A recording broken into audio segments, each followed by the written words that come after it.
What's going on, everybody? Oh, I am real close. What's going on, everybody? So today we are one. Okay, mic's working. Yes, awesome, cool. One, we are going to obviously be doing some green screen, right? Talking about some theories and stuff. But first, we're going to react to ID Fantasy's most recent theory. What up? All right, so y'all ready for this? Let me do this part first.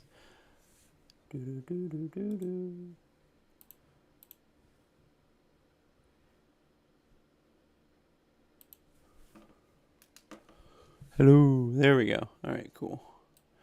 I want to put this over here. After maybe.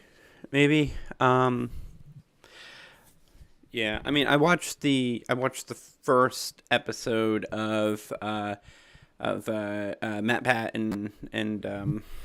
Oh, I realized that this shirt kind of green screeny. Give me one sec. Actually, no. Putting on a hoodie would be a bad idea. I might go change shirts real fast. Give me a sec. Is Pit Bonnie made of agony? I think so. Well, that's the thing. So, hold on. We'll talk about that in a second. Let me go change shirts real quick.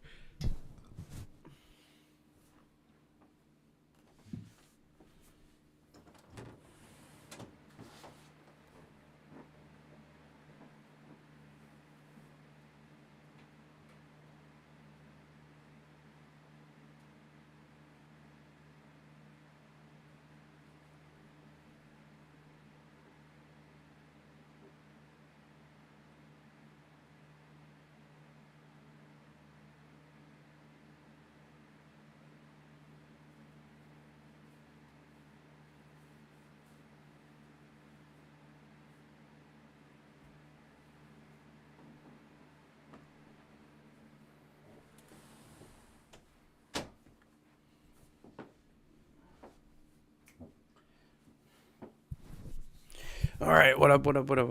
This is a way less green screeny shirt.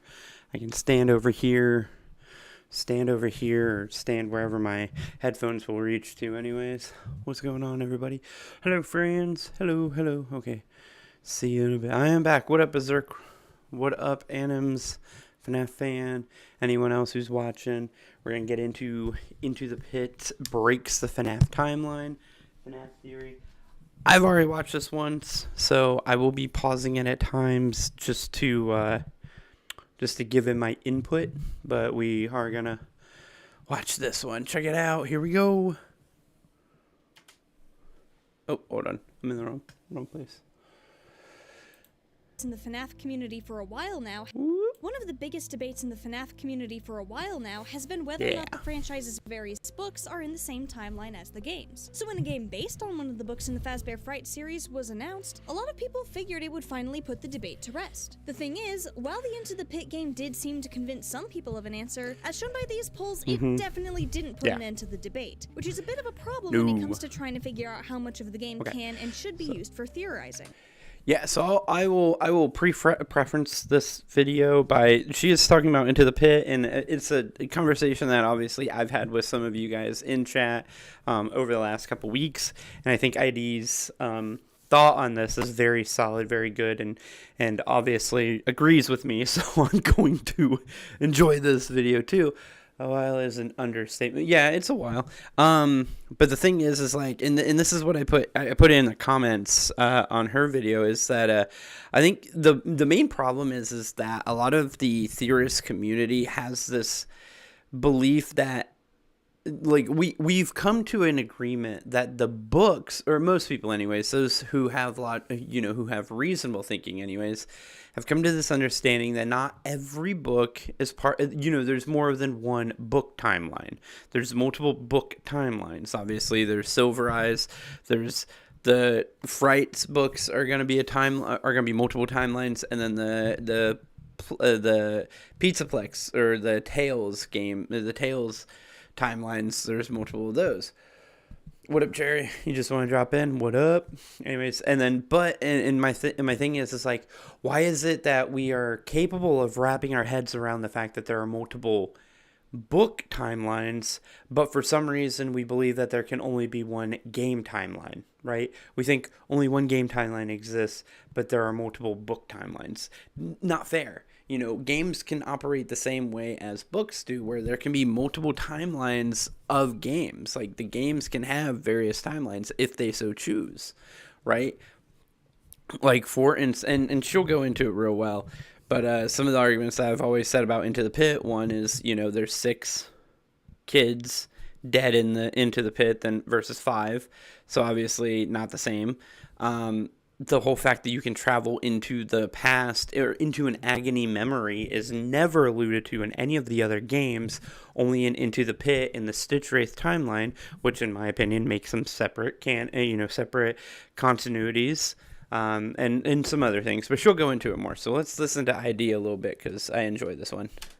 Fortunately, I think there's not only pretty solid evidence to explain how Into the Pit and the series it's based on fit into the games, but I think the game also explains a major part of the FNAF lore. Exactly, anything can happen with the FNAF lore. That being said, a lot of you may be wondering why this is even a debate to begin with. After all, Into the Pit is a game, so wouldn't that mean that it and the stories connected to it would have to be in the timeline of the games? Well, like most things in FNAF, it's a bit more complicated than that. For one thing, the Into the Pit game may be based on a story in the books, but it doesn't exactly match it. The general premise remains the same. True. A boy named Oswald finding a ball pit in a restaurant called Jeff's Pizza that seems to take him back in time to Freddy's in 1985, only for him to see the aftermath of William Afton's murders and... No, I do enjoy that one. Berserk, yeah. It's all a bad dream. So we're going back into dream theory. Matt Pat would be so proud. Matt Pat would be so proud that we're going back into dream theory again. For his dad to get replaced by a monstrous yellow rabbit until Oswald is able to rescue him. But the game takes that premise in a very different direction from its source material. In the book, Oswald spends a solid amount of his summer visiting the past every day to hang out at Freddy's. That was something that I remembered was different between the game and the book. After that, he only goes back to the Jeff's amount of the very time. next night, where after playing along with the yellow rabbit his dad throughout dream the day, theory. he books it for Jeff's, finds his dad unconscious at the bottom of the pit, no visiting Freddy's required, and only then gets attacked by the yellow rabbit and fights him off. Meanwhile, the game ends up changing a lot of this. Instead of spending multiple days hanging out with the friends he made at Freddy's, he ends up meeting them and witnessing the aftermath of the yellow rabbit killing 6 kids all in the same day. Rather than the yellow rabbit mostly just leaving Oswald alone and pretending to be his dad until Oswald's actively pulling his real dad out of the ball pit, Oswald has to actually hide from the thing to sneak around the house multiple times to go back to Freddy's, rescue a bunch of other kids, you think Jeff is poisoning, drugging people with his pizzas? That's your theory? To when things happen, what characters say and do, and even the location of the ball pit has changed, with it being in the pizzeria's main room in the book with Oswald fully aware of it, compared to the game where it's in a side room he'd never seen before. Obviously, a lot of these changes are for the sake of making the gameplay work and being an interesting game, and as someone who enjoys the story of the game quite a bit, I am glad they did so. But these are still it was fundamental better. changes So that just aren't compatible with the that was a big concern of mine too, having read Into the Pit or listened to Into the Pit when I heard about the Pit game coming out. It was like in the book, the rabbit is super passive. Like he's more passive aggressive, right? He's more like one of those snooty kids that you had to deal with at school who just always seemed to be mad at you, but never mad enough at you to actually do anything, but was always very passive aggressive. It's like your stepmom. No, I'm just kidding. Anyways, but yeah, he just kind of showed up, took your dad, dragged him in, pulled your dad into the pit, and then replaced him.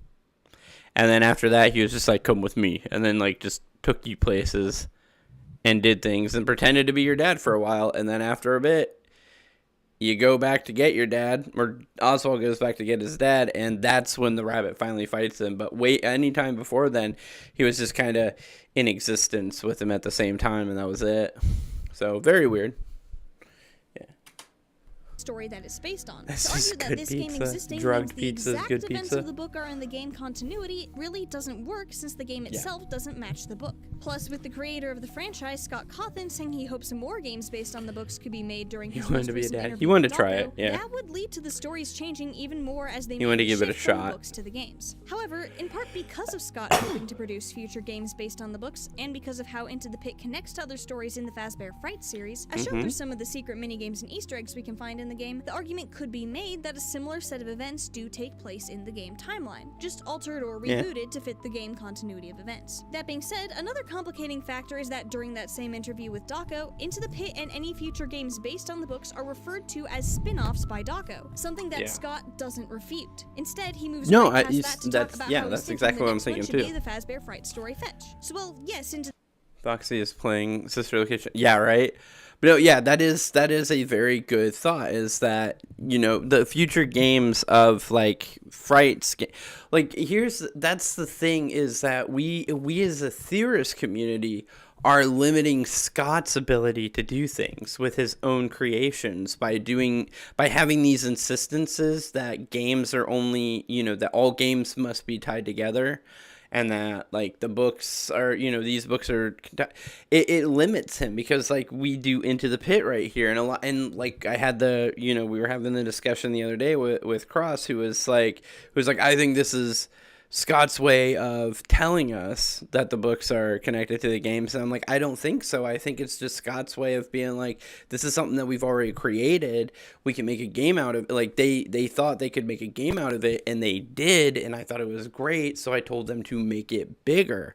That doesn't mean that he's saying, hey, this is now a game for us, blah blah blah. No, it literally is just him saying we had a story already. They wanted, like, this all boils down to, what was the very first discussion with Megacat? Did Megacat go, hey, we really like Into the Pit and we think we could make a Super Nintendo style game for it, and Scott going, that'd be cool, let's do it, and then seeing how good it was, being like, hey, why don't we advance this into an actual Steam release, right? If that's the case and Megacat approached him, then obviously he 100% did not at all plan on this becoming game continuity, right? He just saw a cool fan thing to do and decided to do it, and then expanded on it when he saw that it was awesome, right? And I think it's just, if Scott was truly going to expand the game universe in this style, I think he would have, one, had a bigger hand in it,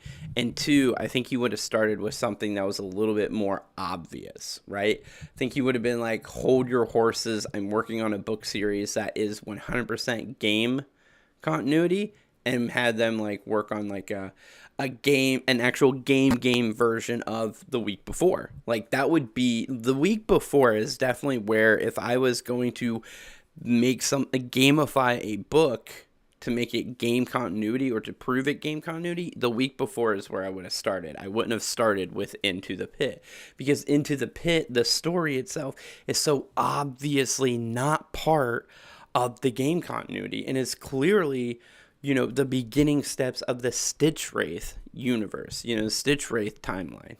So, but that's just my own personal opinion on it, but I mean, she'll go into it even more, so. The Pit is a game, it doesn't seem like Scott considers it a mainline game, which becomes important when we consider that even we have Scott had spin-off doesn't, games in the doesn't past seem that to. definitely aren't in-universe events, such as Fury's Rage and Freddy in Space 2. Into the Pit is a spin-off game based on a spin-off book series, and while that doesn't necessarily confirm it's a separate timeline from the main games, it definitely puts it in more of a gray area than it otherwise would be. Not to mention, the Into the Pit game apparently wasn't even going to be accessible to fans initially. While talking about the game's development, Scott mentions that it was first going to be a little novelty game on a physical cartridge, and it only ended up on Steam for everyone to play, since the development was going so well that honestly, while I was watching this video the first time, I was just like, does ID watch my streams and just like heard me talking about this so many times? It's just like, I'm gonna make that a video. I should have made this a video. Ah, man, I should have made that. Clearly, I should have made this a video, guys. I should have made this a theory video, but now I can't. Instead of being a small game for a cartridge, it ended up becoming a full-fledged game that Scott and Megacat Studios wanted to share with everyone. Speaking of sharing the game with everyone, Megacat Studios actually reached out to me a few weeks ago and offered me codes for 2 extra copies of Into the Pit. Okay. And as of the launch of this video, I'll be holding an art contest giveaway. The Discord is linked at the video goes live, so ambiguous connection to the main series of games. Is there a way Since Into the Pit is a game, but one with a sort of ambiguous connection to the main series of games, is there a way for us to tell if Into the Pit is meant to be in the same continuity as the main games, and now that we do have it? Well, I think the answer to that question is yes, and there are a few other questions we can answer in order to explain why. Specifically, we need to consider the way the role of the books in the series has changed over time, what the purpose of the Into the Pit game is supposed to be in relation to that, and of course, what evidence there actually is in terms of its connections to the other games. Picture of all my Fnaf books on Discord. Yeah, go ahead, important ones to address. Post pics. There are a lot of misunderstandings There's a channel called about how Post the books Pics. factor into the wider FNAF franchise, particularly in terms of what constitutes canon. Technically and who speaking, is Shadow everything Bonnie? in Five No Nights one at cares Freddy's about is Shadow canon, Bonnie. and has been ever since the first book series started coming out, back when FNAF 4 was meant to be the final game in the series. In a post addressing concerns about how the Silver Eyes novel didn't match up with the games, Scott mentioned that the books are canon in the same way the games are, but they shouldn't be considered to be in the same continuity or timeline of events. The Silver Eyes was a reimagining of the story and not meant to actually match up with the games or fill in any gaps. In fact, Scott went so far as to say that they shouldn't be used at all to solve the games despite being in the same canon. That being said, he did end up walking that back to some degree later down the line Just when an he did Easter end egg, up using yeah. a lot of the elements first established in the books when he eventually ended up continuing what was meant to be a finished story. So it does seem like the novel trilogy can now be used for some degree of evidence. I will say this hasn't been as much of an issue recently, but I often see people suggest that some of the books shouldn't be used at all for theorizing because of this post, and I feel like it's important to point out the circumstances that it was made in and how things changed afterwards. Yeah, that's a thing that a lot of people like. My problem is I think too many, or I'm running into one or the other, but I think I'm running into too many people that are on either one side of the spectrum or the other. There are people that are like, all of the books are game continuity and you have to use all of them in order to do your theorizing or you're not doing it justice. And then there's another group of theorists who are like, the books do not matter, period, at all. If you can't figure it out from the games by themselves, then there's nothing to figure out. And in my opinion, to the people who think that the games don't matter, period, I just want to point out two things. William Afton, Charlie. Those are both names that we now know confirmed are in-game, have been used in-game, at least William Afton specifically. But those are both names that we got from the books, that we didn't get from and Henry, actually. Henry, Charlie, William Afton. We got all of that from the book series, from the Silver Eyes series. We didn't get any of that from the games until after the book series, until after the first book came out. So the first book coming out and then those names being used in the series tells you that there are parallels between the books and the games. Does it say that what happens in the books is what happened in the game universe? No, and I don't think that that's the way to go about it. I think you need to look at parallels, look at things that can that can expand past one thing or the other. William Aston sounds like a nice guy. William Afton, Afton, is not just an Easter egg. It's in the FNAF 3 minigames of FNAF 2 plus its minigames in AR. No, I believe that Shadow Bonnie actually exists. I believe that Shadow Bonnie and Shadow Freddy are the two employees who died in Springlock suits due to Springlock accidents. I think they are the spirits of the two employees who had the simultaneous Springlock incidents who then died, and now they listen to William Afton because William Afton was their boss when they died, and so their spirit just remembers, I do what this guy tells me to do. And so they continue on. But because they died in Springlock suits that were then destroyed, they no longer have an actual suit to possess, so instead their spirit just takes the form of the suit that they died in. You're freezing? I'm freezing? I better not be. I'm pretty warm. I shouldn't be freezing. Oh, I've dropped 99 frames since we started. I should be good. I'm good. No, I think I'm good. Right, anyways, back to the video. This right? applies even more so to the Fazbear Frights and Tales from the Pizzaplex series. Anyways. I'm not going to be touching on Tales much in this video since that's its own whole can of worms, but since Into the Pit is based on a Fazbear Fright story, I think it's really important to factor in what Scott's intentions were with the series. In pretty stark contrast to his statements on the novel trilogy, Scott mentioned in various posts that Frights would answer some questions and fill in gaps for the games, as well as that some stories would be directly connected to the games. We can pretty clearly see this in a lot of ways, such as the story The Man in Room 1280, more or less explaining that the game Ultimate Custom Night was a nightmare coma William Afton was put through by the vengeful spirit of one of his victims. Additional examples include the Stitch Wraith epilogues giving more explanation on possession and how it works, and Into the Pit doubling down on the date that the novel trilogy gave for William Afton's murders being 1985. These books are meant to help solve the games, and they have been used to do that. They issue I don't know. My only thing is, it probably is 1985, and I don't know why I can't get over that hump. But for me, for some reason, it makes more sense for it to be 1983 that the murders happened, right? Unless Dave's murder happened so much earlier than the other ones, but still has contributed to the 5 murders, which doesn't really make sense. What makes sense to me is that Dave would die.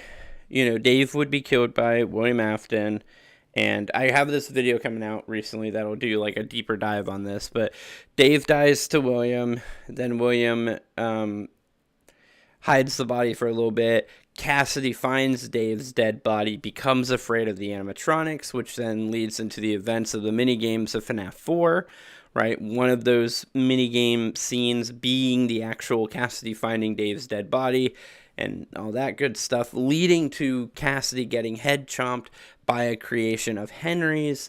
Cassidy being in a coma causes William grief. William also has already killed Dave, so he realizes he can get away with it. So now that he has an alibi, a motive, and the ability, and some former knowledge on how to get away with it, murders 4 more kids, almost gets caught, but then pins it on Henry. Henry gets caught. William gives it up because he knows he'll get caught if he keeps doing it. Cassidy dies, so then Cassidy dies, and that same night he sees Charlie outside of the pizzeria and murders her in cold blood because he lost a kid to Henry. Henry is now going to lose a kid to him, right? And then and all that good stuff. So it makes sense that it would be that all the murders would happen in the same year, because that would make more sense. It gives William Afton more cause and more ability and more reason to do it, kind of situation. And I think the remnant thing comes in later on, once he's noticed these animatronics for the last couple of years doing all this weird stuff, and only him knowing that the kids were stuffed in the suits for a while, and that they're probably, their spirits were obviously in the restaurant and possessed those. He's the only one who would realize that dead children's spirits could be the cause of the animatronics acting weird. Everyone else would just think it was like programming glitches and stuff. He's the only one that would have background information to realize that murdered children could potentially be possessing them, right? Because everyone else in the world thinks that Henry killed him, but they also think that Henry lured them to the back and like kidnapped them and then murdered them. Okay, why are you pointing that out, Anims? Don't delete the message. Okay. We're gonna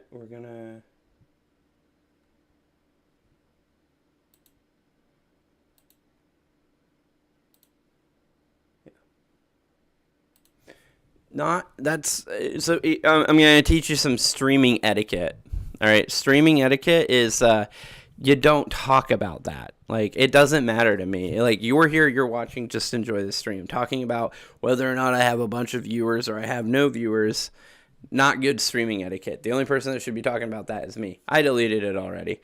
The only person that should be talking about that is me. And that's just me, like, being like, oh man, we have so many viewers. You guys are awesome. Like, you don't talk about it. Good streaming etiquette is as a audience member, you don't talk about that. You know, it doesn't, because guess what? It doesn't matter to me. As long as the content that I'm making, I enjoy it, and as long as the people who are watching are enjoying it, I don't care about anything else. Numbers don't mean much to me, right? So anyways, let's keep watching. Oh, now I gotta go down to her video again because I had to go somewhere else. There we go. Comes when trying to figure out just how far its similarities actually go. There's a lot of debate when it comes to what exactly Scott meant with the way he worded his posts about the Fazbear Frights books. Some have interpreted him saying some of the stories are directly connected to the games to mean that some of the stories, specifically the ones connected to the Stitch Wraith epilogues, since that's the focus of the series' overarching plot, are directly in the game continuity. No. Meanwhile, others have taken it to instead refer to stories that may have pretty direct connections to games, such as Room for One More taking place in the sister location bunker and the man in room 1280 explaining Ultimate Custom Night, but may also be incompatible with the games, such as what we found taking place in the Fnaf 3 location focusing on the security guard, but instead of the protagonist lasting a week before the location burns down, the whole burning situation starts after one night of Springtrap being in the building. A lot of debate around this is just a matter of how different people interpret the wording of Scott's post. And since presumably none of us are mind readers, our interpretations of what he meant isn't the best evidence for how much the Fazbear Frights books. That's my favorite thing, is that even Scott's hell. Oh, someone's truck outside. Get up. Like, come on, man. Anyways, yeah, even Scott's statements on how ambiguous something is super ambiguous. And I love that. It's just he's so frustrating in such a cool guy way.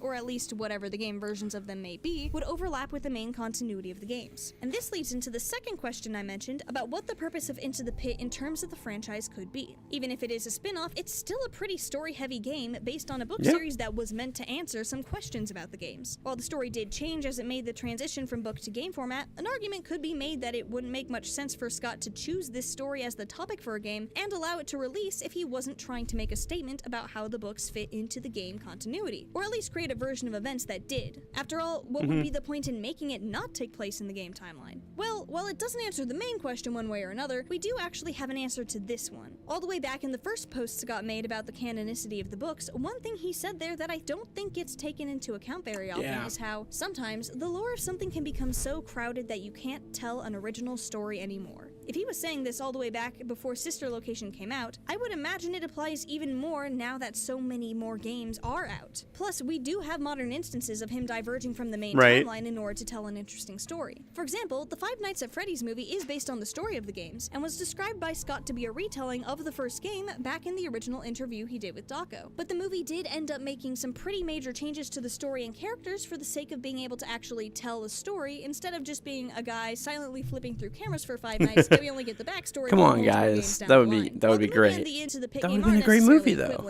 It does show that Scott still doesn't intend every piece of FNAF media that's come out since the original novel trilogy to be in the main continuity. Though on the topic of the movie, there's something connected to it that I think is particularly relevant to this discussion. After all, in addition to the movie itself, there's a novel that came out based on it, and there are a whole bunch of ways that it differs from the movie. Things such as how the characters look, what they say, what they do. Even the identities of the characters in each animatronic get mixed around when comparing the book to the movie itself. While Scott did eventually say that this was an older draft of the book that accidentally got published, the only thing he mentioned actually changing and not being canon to the franchise was the characterization of Doug. So with how much in the book is different from the movie, I'd be surprised if the other differences were all completely wiped out in the later draft. I bring this up because I think it makes a really important point. The FNAF movie is a spin-off based on the games, but just as the movie isn't in the same timeline as the games, the book isn't even in the same timeline as the movie it's a novelization of, even if it still has a lot in common with it. On top of this, just because there is a book, that doesn't mean that it's in the same continuity as, say, the novel trilogy. The medium of storytelling may be the same, and there is some overlap in terms of plot points and characters, but that doesn't mean that Scott was intending for them to fit together in one continuity, and I feel like this shouldn't be ignored when considering Into the Pit. If Fazbear Frights are in the game timeline, I'd say the best answer to what Into the Pit and the future spin-offs' purposes would be is to show the version of those stories that take place in the main continuity of the games. However, an argument could pretty easily be be made that if the Fright stories are meant to be a spin-off, even if it does have some overlap, it could be in a similar situation to the movie and its novelization, not being the same as each other, but also not being in the book timeline. Which finally leads us to question 3. Is Into the Pit compatible with the continuity established by the main series of games? No. Since similarities aren't enough to prove something is in the same continuity, is there anything to indicate that Into the Pit couldn't take place in the main continuity? I think the answer to that is a resounding yes. And it's not because of the Easter eggs for things that shouldn't be possible, like Garrett's plane from the movie or the poster of Toy Bonnie at a location before the character existed. Nor is it the fact that there are 6 victims instead of the 5 mentioned in FNAF 1. Or even the fact that the bodies were out in the open in a party room with everyone running away screaming instead of actually being hidden in the suits and just although those are good points. Being lured to the safe room. While I do think these points are interesting, some have argued that the version of Freddy's inside the ball pit isn't completely accurate, and given the existence of the yellow rabbit monster instead of William Afton, that argument does have some ground. So to accommodate that perspective, I'm going to point to something firmly outside of the ball pit as evidence, and that evidence is the location of Oswald's school. We first learned that the Five Nights at Freddy's series generally takes place in and around Hurricane, Utah, thanks to the novel trilogy, and this approximate location was confirmed for the games thanks to the lawsuits in Freddy Fazbear's Pizzeria Simulator showing the game to take place in Washington County, Utah, the same county where Hurricane is located. That being said, not all continuities take place in Hurricane. For example, the FNAF movie takes place in an entirely different state, with the court documents that appear in the movie showing that the film takes place in Minnesota.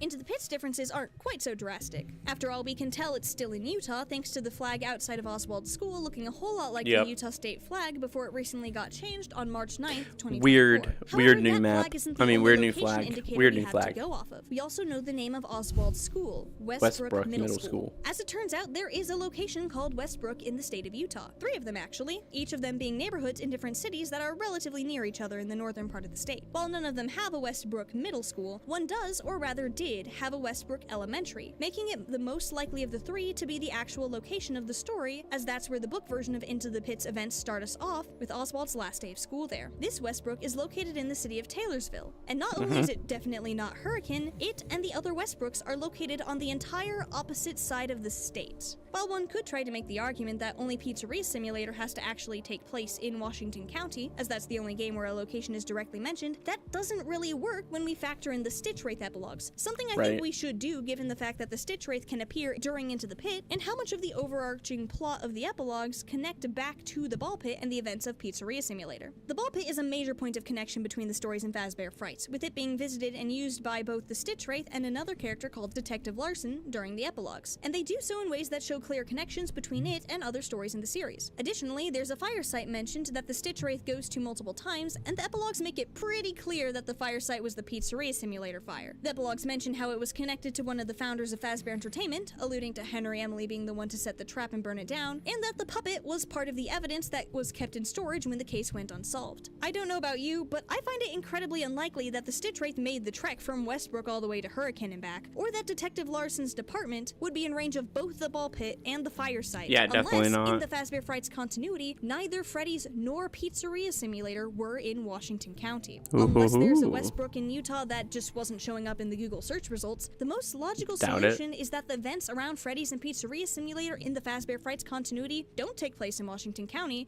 and as such are not compatible with the main continuity of the games. I want to be clear that I don't think Into the Pit or Fazbear Frights in general should be ignored. In fact, I think Into the Pit gives us some good insight into something I haven't really seen talked about much in the games, and that's how on earth playing an arcade game could give us flashbacks to the past.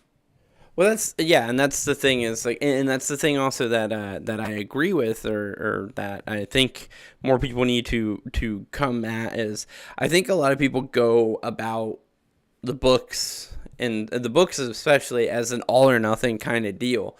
They're like, and this is over. She's basically done. We don't really need to watch the last minute and a half. It's just her kind of, rounding everything up. Get into green screen mode and get my headphones off so I can actually walk around, talk to you guys. But no, so that's the thing that I've been trying to harp on, and I'm the person who stands in that middle ground, is that the books are not an all or nothing kind of deal. Like, any short story can technically be full continuity, but any short story can also be full not, right? Found footage? No, I don't know. Like, okay, so here's my thing, Adams, is I'm trying to do the Fnaf theory, right? So, I don't know. Doing found footage is not really at this point.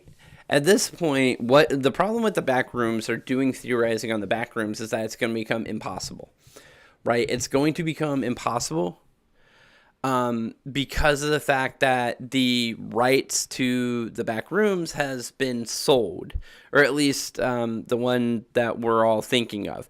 Those have been sold to a major motion picture company now. And so we're not going to get much more of the back rooms for a while until a movie itself comes out. So all you can do is theorize off of what's happening, but any other new found footage for back rooms is going to be different. Like the third one is different from the other two, where you don't get the same kind of back room style of like the yellow walled rooms and stuff like that. And it's going to be like that on purpose because the yellow wall back room stuff is now, it's owned by a major company, and they're probably not going to be okay with anyone else using that, right? Like using that kind of aesthetic. So, but also I'm trying to focus on just one theorizing. If you can't tell, I really don't have a lot of time as it is. I spent 6 hours each day after school trying to solve what we have right now for the back. Exactly. See, that's the thing, and I'm not. Honestly, to be fair, the most important part about this is that, and I cannot stress this enough, is that it doesn't interest me enough for that kind of situation. Is it cool to watch? Yeah, absolutely. But is it something that that I myself am like super interested in trying to build theory lore off of? Not really, to be fair. It's not. I mean, it's no fault to the back rooms. It's just not something that interests me like FNAF does. FNAF interests me. But FNAF has a lot to it. But FNAF has interested me since the beginning, like since game 2 or 3 came out. I've been interested. It's just only recently have I been like, I want to actually put my, throw my hat in the ring on the theorizing side of things. Okay. I have a like not a burn spot, but like a bright spot on my Doctor Who blanket on my wall from one of the lights just being really close to it. And now I have a new light shining at a new spot on it. And I'm like, oh no, is that going to warp the coloring on it? Which I think it already has, or maybe, oh no, those are actual design spots. Anyways, yeah. But no, yeah, it's just, and plus also, I don't want to, here's the thing. The way YouTube works, to be fair, the way YouTube works is that you have to, unless you're someone who already has an established audience, who has established their audience a long time ago, aka MatPat, if you're going to be a theorist channel, you have to basically, what is this? Oh, little toy on the floor from my child. Anyways, you kind of have to dedicate yourself to one kind of subject for the most part. Me doing live streams on Roblox kind of is, I mean, it's not that big of a deal, but like going into the future, like I plan on doing, theory videos, right? Is what we're working on right now. Second one is in the works, almost done. Dabs has found some parts that she wants to improve even more on. So it's going to be maybe another week. I don't know yet. We don't know when it's going to be done. It's just whenever Dabs gets it done. At this point, I'm not worried about it. It'll be done when it gets done. But the thing is like, besides unmet, right? But it will always, we're working on getting that kind of stuff like built up and stuff. And the only way I can really do that is if I make sure that I'm keeping the channel specifically on FNAF style content. So, doing Roblox 2 days a week is one thing, and that's live streaming, which is completely different. But I'm not going to make like actual like edited videos and posting edited videos on the channel about anything other than FNAF right now. I might change it up later, who knows. But as of right now, because we're in the process of trying to grow the channel and get it to a certain point, we have to keep our efforts pushed towards one specific subject.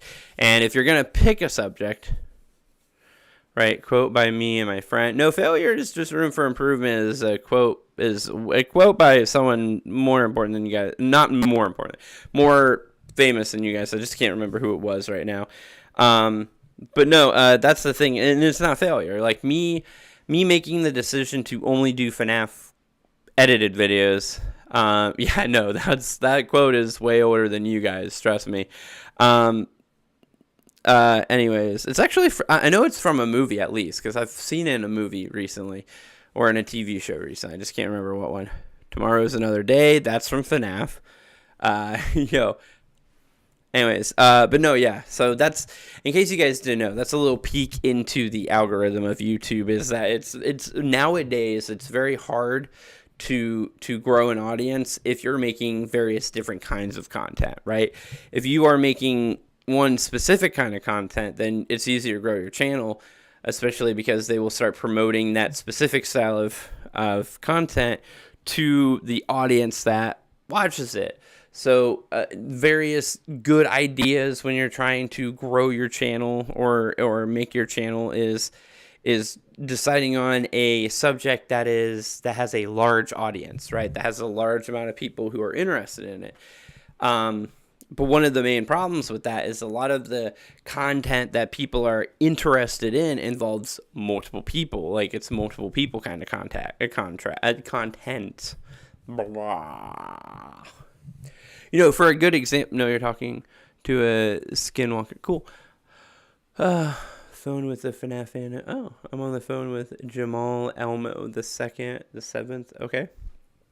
Anyways, guys, like a good example of that is to look at, well, game theory, film theory, style theory, food theory, and GT Live. Like all 5 of those channels are focused on specific things. One's specifically on gaming content, one on film content, blah blah blah. Another one is like Smosh, the Smosh channels. Regular Smosh channel is focused on specific type of content. Smosh Pit is focused on a different kind of content. Like 10 minutes, see you in a bit. All right, and then Smosh Games is focused on a third type of content. And then they have Smosh Cast, which has the podcast style content on them. So there's that. So that's what's up with our channel, is that we are going to be specifically focusing on FNAF content, right? Apparently not reacting to other people's FNAF content. People apparently aren't as interested in that, clearly, because today we got nobody. But it is what it is. Hey, you're gonna have highs, you're gonna have lows, you're gonna have everything in between. So, anyways, I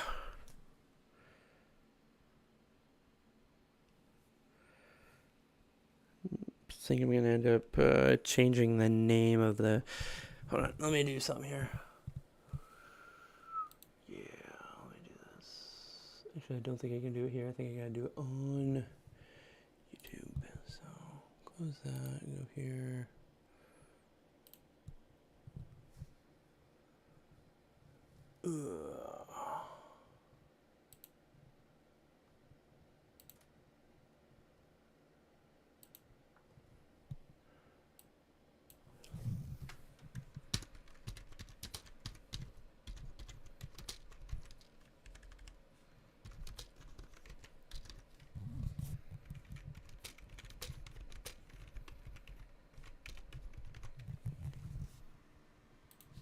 There we go.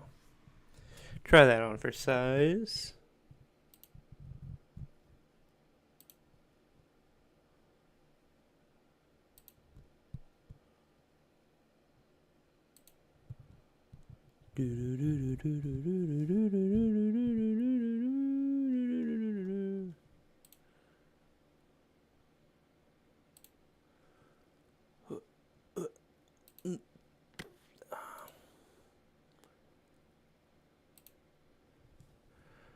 Oh, okay.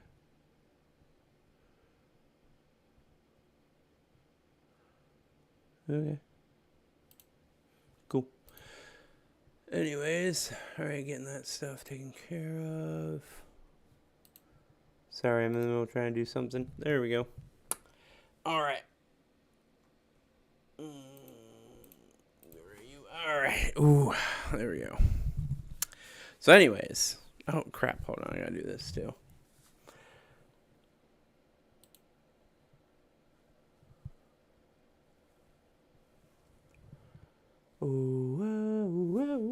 There we go. All right, fixed it. See if that works. See if that helps me out any. Probably won't. Probably a dead day. It is what it is. Every day is okay, in my opinion. Anyways, but yeah, so what are we talking about now? Things that we can talk about now is...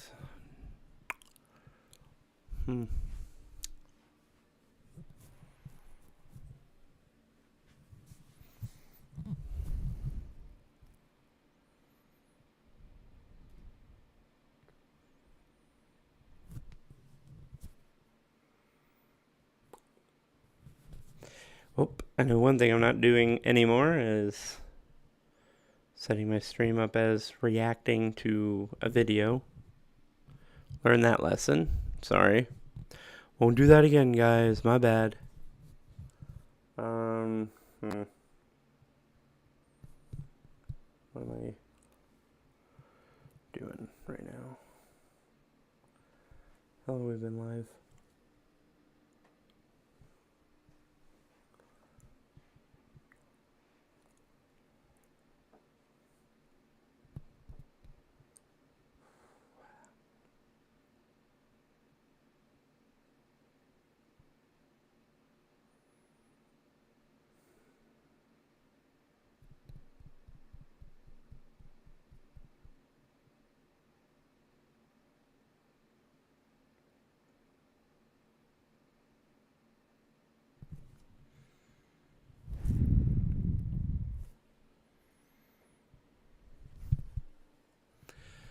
I think I'm just gonna call it. Yeah, I made a bad decision today. It's fine.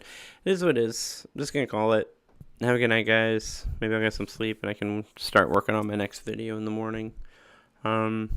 Speaking of which, next video coming out is Davis Henry's son. You saw the buck teeth spring Bonnie head in Fnaf 4 mini. Oh, hey, what up, Clips?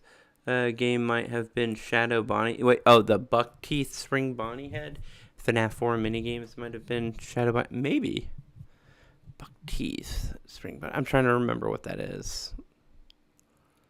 Oh, what's going on? Oh, wait, hold on. Never mind. Maybe we're hanging out. I don't know. Apparently, if I am gonna do in parts and sort. As in Fredbear. Oh no. Yeah, maybe. I think it's. Yeah, I think it was that. I'm assuming now you think that it's just a spring Bonnie head, which I think it is too. Oh, that one. Yeah. I don't know. I think I learned my lesson though. I'm not gonna ever put in that I'm reacting to someone else's video in my title because apparently that just scares everybody away. What up, Flop? What kind of FNAF songs did you react? I don't react to FNAF songs. Has no buck teeth. Yeah, Shadow Bonnie has. Well, he has. No, he doesn't have buck teeth. He just has a smile. He's just. That's all he is. No, not reacting to any songs or anything like that. I try not to listen to the FNAF songs because, like I said before, they can end up having information in them that could be false, and it's just used to like get the show or get the song to to progress the song or whatnot. So I try not to use fan made material. I try to stick to just mainly Scott stuff, right? But no, so earlier, guys, for all of you who are just now coming in, I don't know. First of all, let me poll the people that are in chat. Are you guys just now showing up because you're just now showing up, or are you guys showing up because when you first saw the video, the title said that I was reacting to, or did you not even get it suggested to you? Oh no. Is this a problem? Anyways, no, because like earlier, in the 30 minutes ago, I was reacting to ID Fantasy's latest theory, and it seemed like nobody was interested in the stream. Then I stopped watching it, changed the title of the stream to me talking about theories in front of the green screen, and now people show up. So I'm just wondering, just for future reference, is it you guys weren't served the notification yet? You didn't have time to show up yet? Or was it, and be honest, or was it you didn't want to watch me react to someone else's theory? be honest with me, because if it is the reacting to someone else's theory, I want to know so I don't do it anymore. I might just watch those theories on my own and then talk about them on the stream so you guys don't have to watch me watch a video. I know you were here, Fnaf fan. I'm talking about other people, man. You know, all of a sudden we're at, 7, 8 viewers and we were at 2. So ask some content creator for permission to react or use their video for clips. No, you don't have to ask people. You don't have to ask people to react to their videos. That's not how that works. I can watch somebody's video and react to it. As long as I'm not sitting here like, here guys, we're going to watch a video and then be like,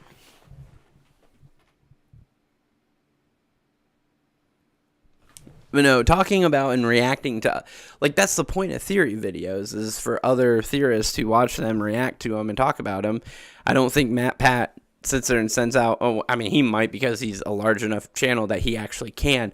I can't send a message to some other creator and be like, hey, Mr. 2 million subscribers, can I watch your video on my live stream and react to it? I'm not even going to get an answer back. Like, it's not about, I'm not copywriting them or anything like that. I'm not saying, here's my content, guys. Like, I'm saying we are watching ID Fantasy's video, blah, blah, blah, blah, blah, all that stuff. So, and that's how it works. It's that you can watch somebody else's stuff on live stream and react to it. That's perfectly fine. I would love for people to react to my video on their live stream or whatnot and talk about it, whether it's good or bad. I'd love it, because you never know who you're going to get from somebody else's audience, no matter how big or small they are. Maybe some of you guys have never seen ID Fantasy before and don't know that she does theory videos that are really good. So you saw one of her videos on my stream because I reacted to one. You go to her channel, you subscribe to her, and you watch a bunch more videos, That's the theory behind it, and a lot of actual YouTubers are okay with it. Like, we have no problem with it, because again, that's the whole that's the whole purpose, right?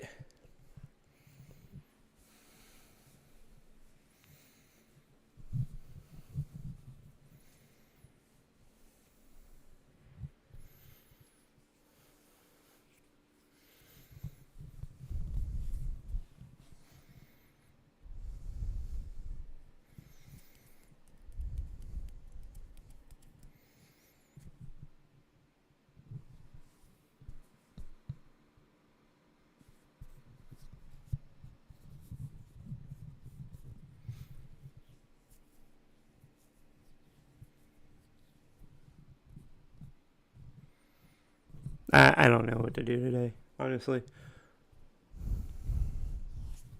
Hold on. Let me see something here.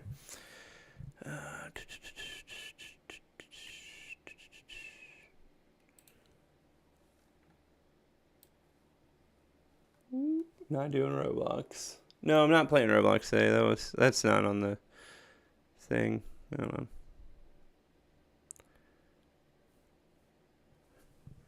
Okay. Yeah, I don't know what to do today. I don't know.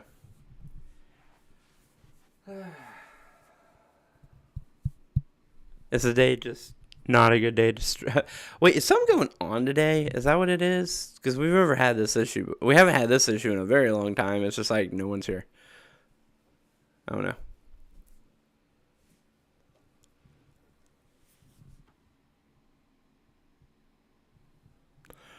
I don't know. It just seems like a blah day today. It's just one of those days. Just one of those days. What up, Match Mod? One of those days, guys. One of those days.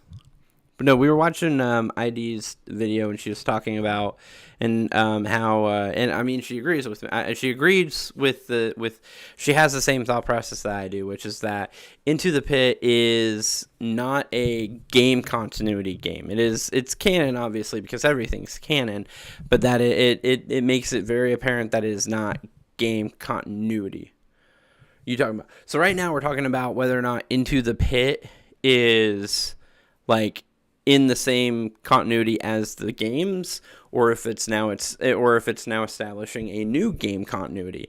And she agrees, with it, that it is not in the same game continuity as all the, as like FNAF 1 through 7 and Security Breach and all that. And I mean, I agree with it. One, there's a lot of facts in that game that don't coincide with the other games.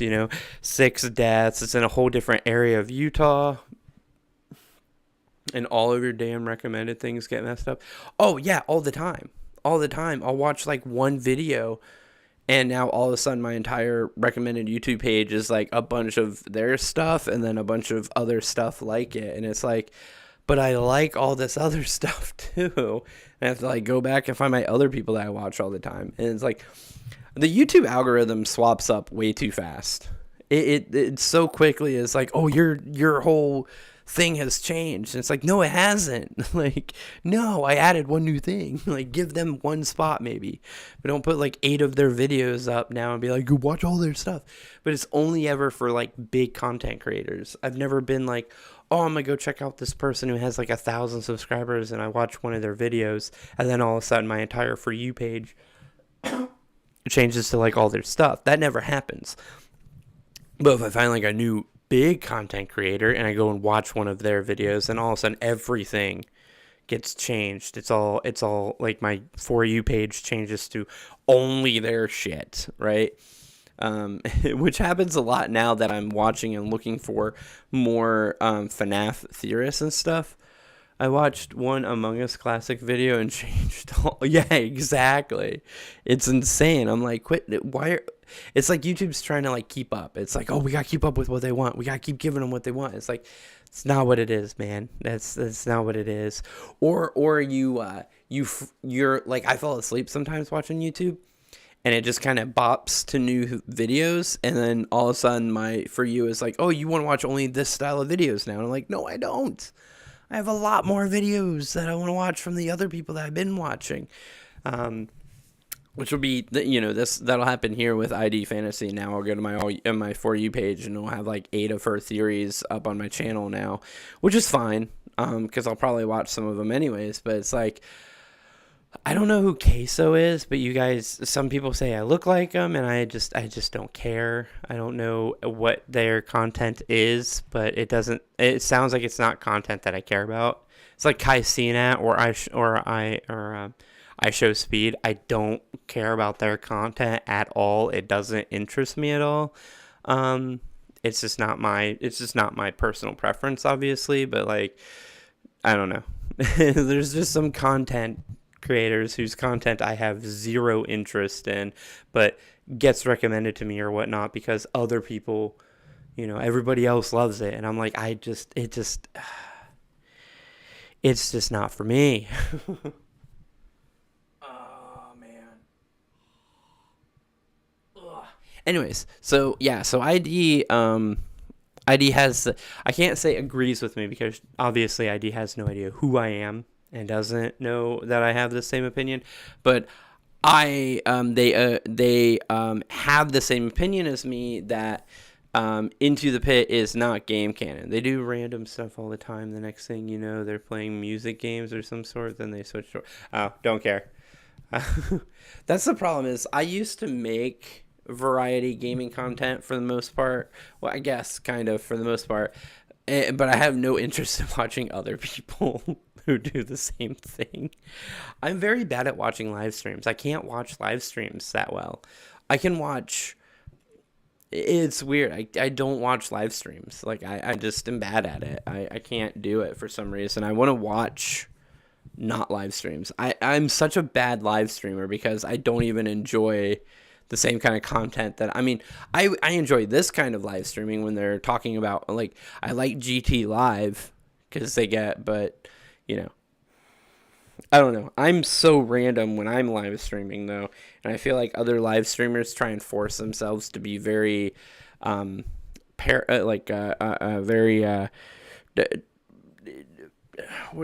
focused. Like, they're live streaming, but they try and keep their live stream very,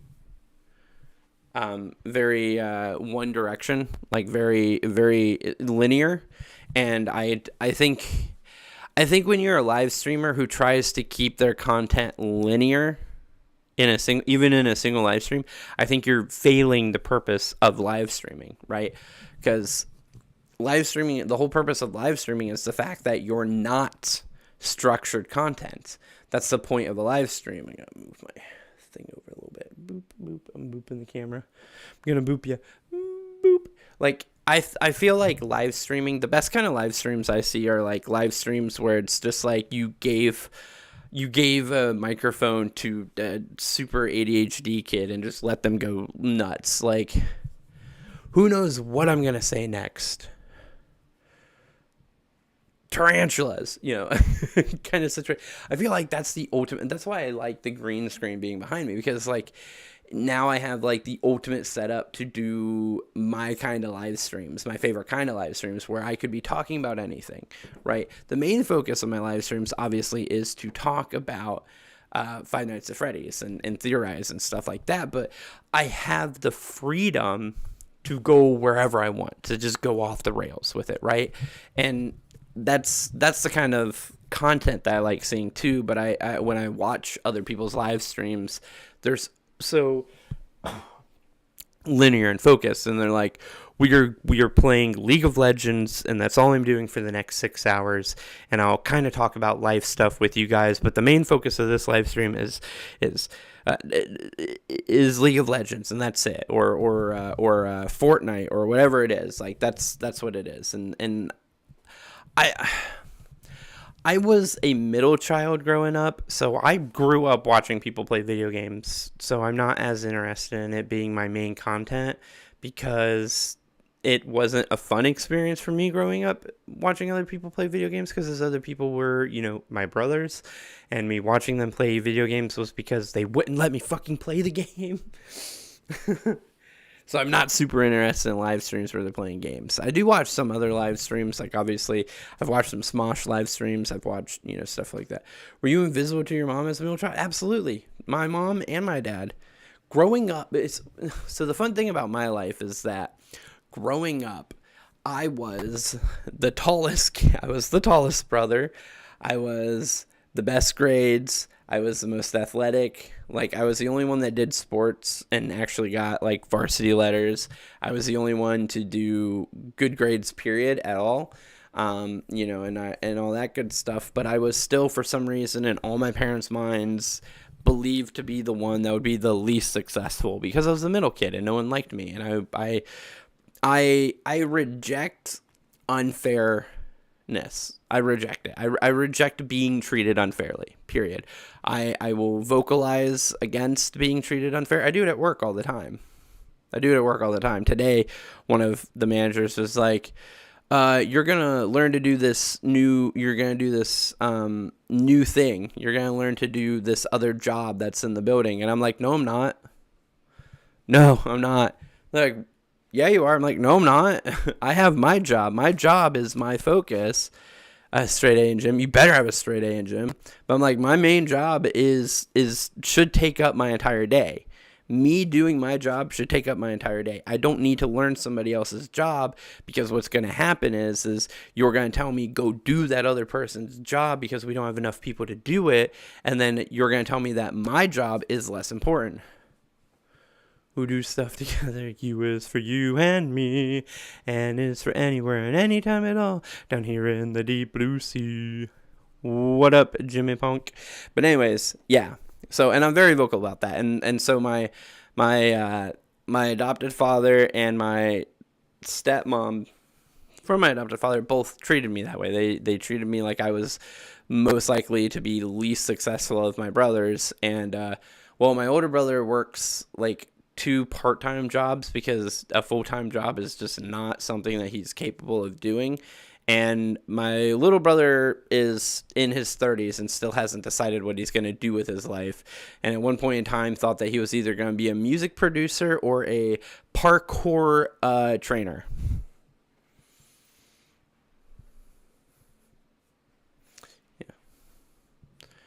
I mean, the fun song is good, but I prefer the CAMPFIRESONG song.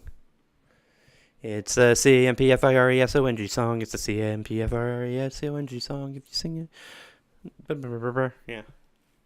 If you think that we can't sing it faster, then you're wrong. The CAMPFIRESONG song. Do do do do do do do do do do do do do do do do.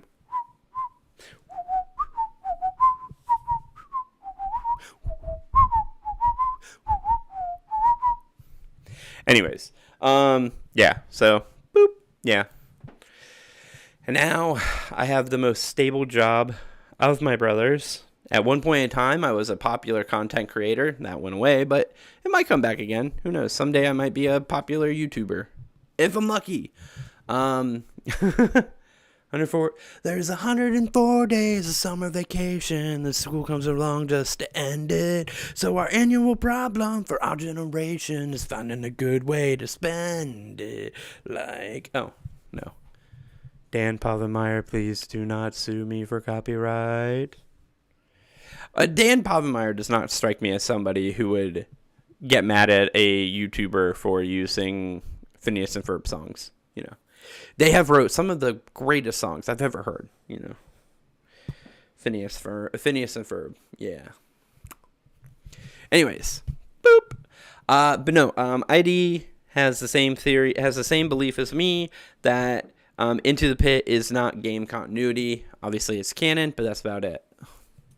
5 fingers in my ew. A YouTuber with 584 subs gets sued by someone with a lot more followers. Makes no sense. You think so, but no. That's exactly the epitome of what it usually is. That's usually how it actually works out. Matchmod is that a small creator does something using large creators like IP or something like that. You know, it's like not like a bad way, but like just, you know, blah, blah, blah. And then big creator goes, I have pull, you do not. I'm going to take him, you know, fuck you. Yeah. Yeah. But yeah, so that's something that actually does happen. So all the time that small creators get taken advantage of by larger creators, and the larger creator just goes, I'm bigger than you. What are you going to do about it? And then you just have to take it because you're a small creator and you have no pull. So that's exactly how it is. Yeah. Oh man, my back. Ooh, there we go. There is no, but ID has the same thought as me, as that Into the Pit is not a game continuity game for FNAF, and that is, it's canon, it's not continuity, right? It's not in the same game timeline. And my art and what I say to people when they are arguing about that or whatnot, when they're like, well, I mean, it's a game, so that means it has to be game. No, it's the same thing for the books. Not all the books are the same book continuity. Into the Pit is a regular short story. It's a graphic novel short story, and it is a game now. My reg is hurt, so I can't walk for a little. That sucks. Well, that's a good thing that you can sit down and watch the stream then. What up, Marianne? Phone and Fib are going to chew pitball. What? I don't know what you're saying, FNAF. But yeah, no. But yeah, game continuity is now, you know, it's now branching. Like the books. You know, we have the Silver Eyes series, we have the Fazbear Frights, and we have the Tales books. They're all not the same continuity. The phone guy, his real name was, yes, yeah, it's Ralph, yeah. It's not Rapla, it's Ralph. Yeah. No, I know. In the week before. I'm going to, yippee, sorry, I have to. Go ahead. Tales from Sonic. Yeah, Tales from Sonic. No, Tales, Tales. The Tales of the Pizzaplex books. Yippee! Right. So now a major theorist has had the same thought as me. So I feel validated. Right. Feel validated.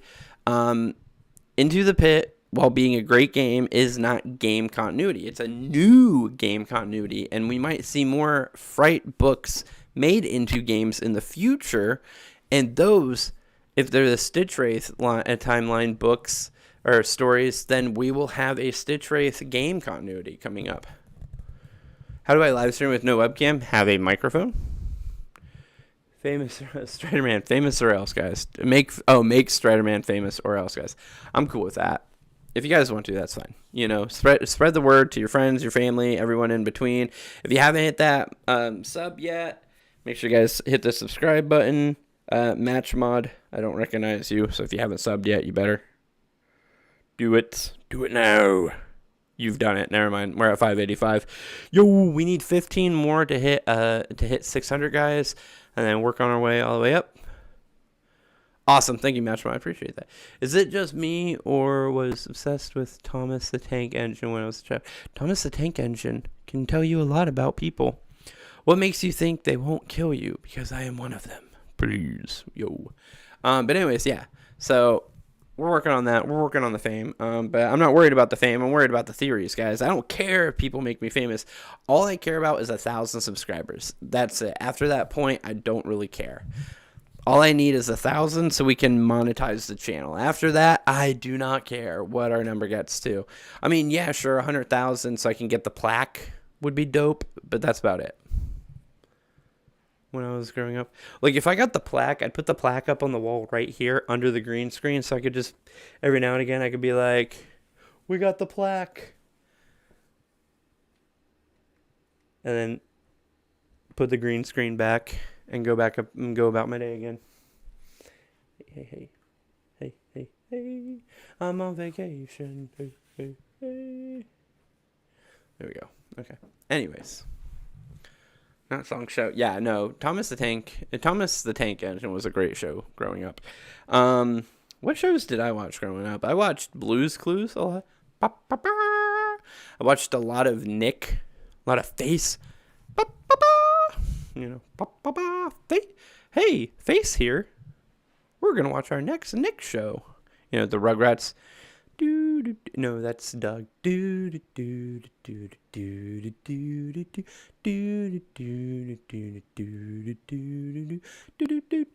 Yeah. Rocket Power.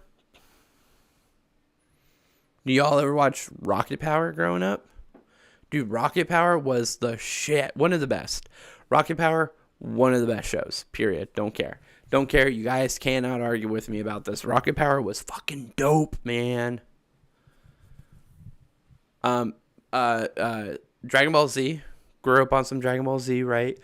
I did the Looney Tunes thing, but Dragon Ball Z was dope. Watching the Pokemon show wasn't as good as playing the Pokemon games. Right? Let's see. We did Rocket Power. Real Monsters. Do you guys remember Real Monsters? Probably not, only if you're as old as me. So if you guys are old enough, you'll remember Real Monsters.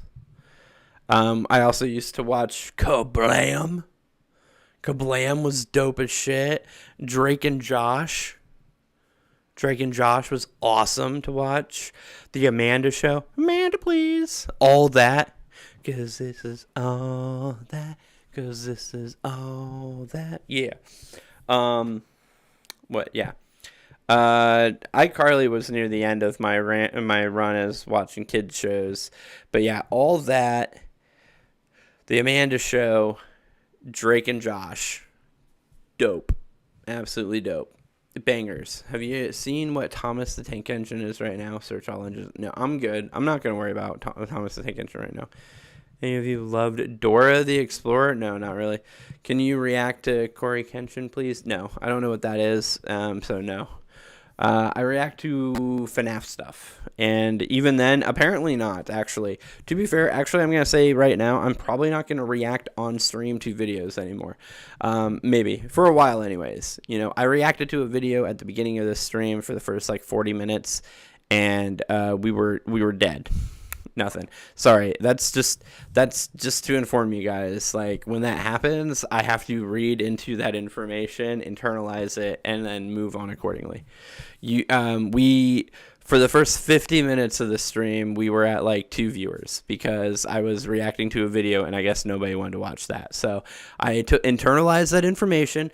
We have 5 times that viewership by not watching and reacting to something, and by just doing a Have you ever played Cuphead? I have not played Cuphead. I never have. I don't have. So here's the thing. Buying games, not really a thing that I get to do very often. I don't really have money, like, period, at all. All the money that I do make, I mean, I make decent money, but all the money that I make goes to me and my family, existing. It's one of the reasons why I do stuff like this. Because this could eventually maybe turn into money, but also it's fun to do and it doesn't cost any money to do. Yeah, I don't know. I watched some SpongeBob and stuff back in the day, but I've never been like I watch every episode kind of person. Right.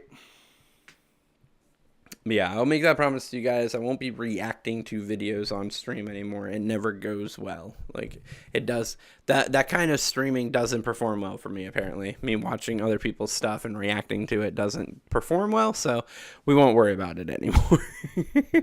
I will watch the videos ahead of time and inform you guys of what's in the videos and how well they agree with me on stuff. If you guys are new to the channel, make sure you guys hit the subscribe button.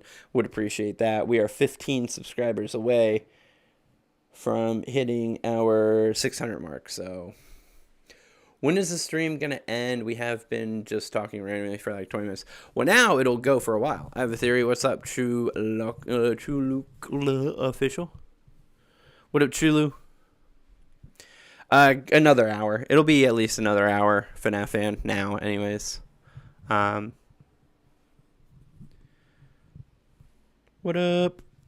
He's got a theory. Ooh, he's got a theory.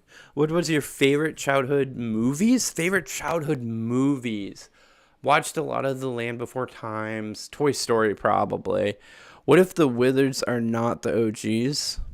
What do you mean? So I do have an actual theory on that. What do you mean? So hold on. So do you mean, I don't know why I keep thinking I can pause chat so it stops moving. Do you mean like the Wizards are not the same ones as the ones from FNAF 1? Is that your theory? What if Cassidy killed the 6 kids and accused William Afton about it? Well, Cassidy is like 7-year-old child. How would they kill 6 kids? Yes. So Chulu.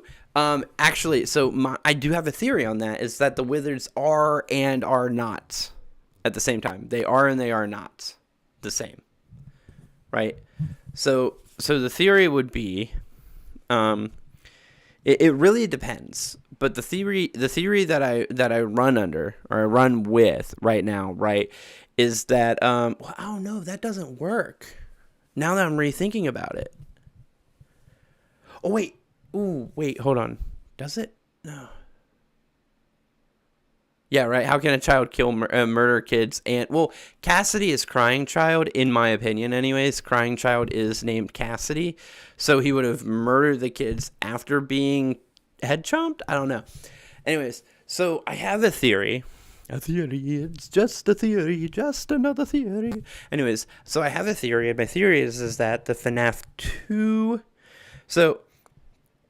So here's the theory. What if the kids who possess the FNAF 1 animatronics are not the same kids from the MCI? When I was 7. Nice. Anyways, so when the Wizards remade into the FNAF 1s. So, yeah, so I have this theory. So I have the theory that sister location may or may not take place before FNAF 1. But that the Matt Pat twins, right? But that what is it? That the scene from FNAF 3 where we see William Afton breaking down the animatronics, that does happen before FNAF 1, right? Because here's the thing though, Krulu, you're correct that they are not the same animatronics from FNAF 1, because if you look at the FNAF 1 animatronics and then you look at the Wizards in FNAF 2, the Wizards in FNAF 2 are the inside of them is a Endo 2 skeleton, different teeth, the way it's the body parts that are seen indicate that it is a Endo 2 skeleton inside of them. But if you then look at the animatronics in FNAF 1, inside of them are Endo 1 animatronic skeletons, right? So they have 2 different endoskeletons inside of them, which means they are not the same. If you also look, though, you also see then FNAF 2, the withered animatronics, both Bonnie and Freddy, have buttons on their suits. But in FNAF 1, they don't. Okay, Marianne, have fun. Wizards are not the same animatronics from FNAF 1, but the Wizards have the child inside of them, not the FNAF 1 animatronics. No, so here's what I think, actually. I think the Wizards do have the original... Don't have the... no, I think the FNAF 1 animatronics have the original MCI 4 kids in them, but the Wizards in FNAF 2 have some of the new dead kids from FNAF 2 in them, right? So it's a weird like, I don't know, because that doesn't work either. Hold on. It all depends. So here's the thing.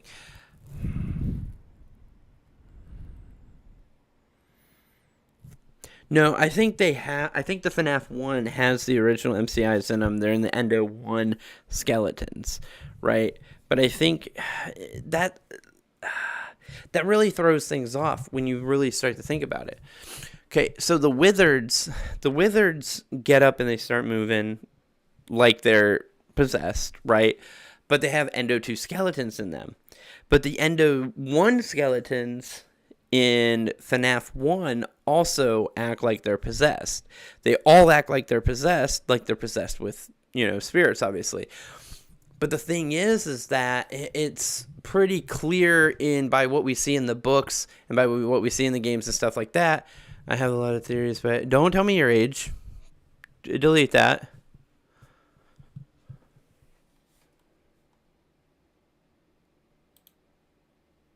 Yeah, we're going to go ahead and remove that. Are from Fredbear, and they scrapped them and made new ones, and they remade Fredbear into the grand reopening since there's Wizards in the parts and services. So that's the thing is... Well, no, so here's the thing is, by what we see in, like, books and stuff, right, by what we see in the books and stuff talking about remnants and agony and stuff, that the remnant is inside of the endoskeleton, not the fursuit around it, but the endoskeleton itself, right?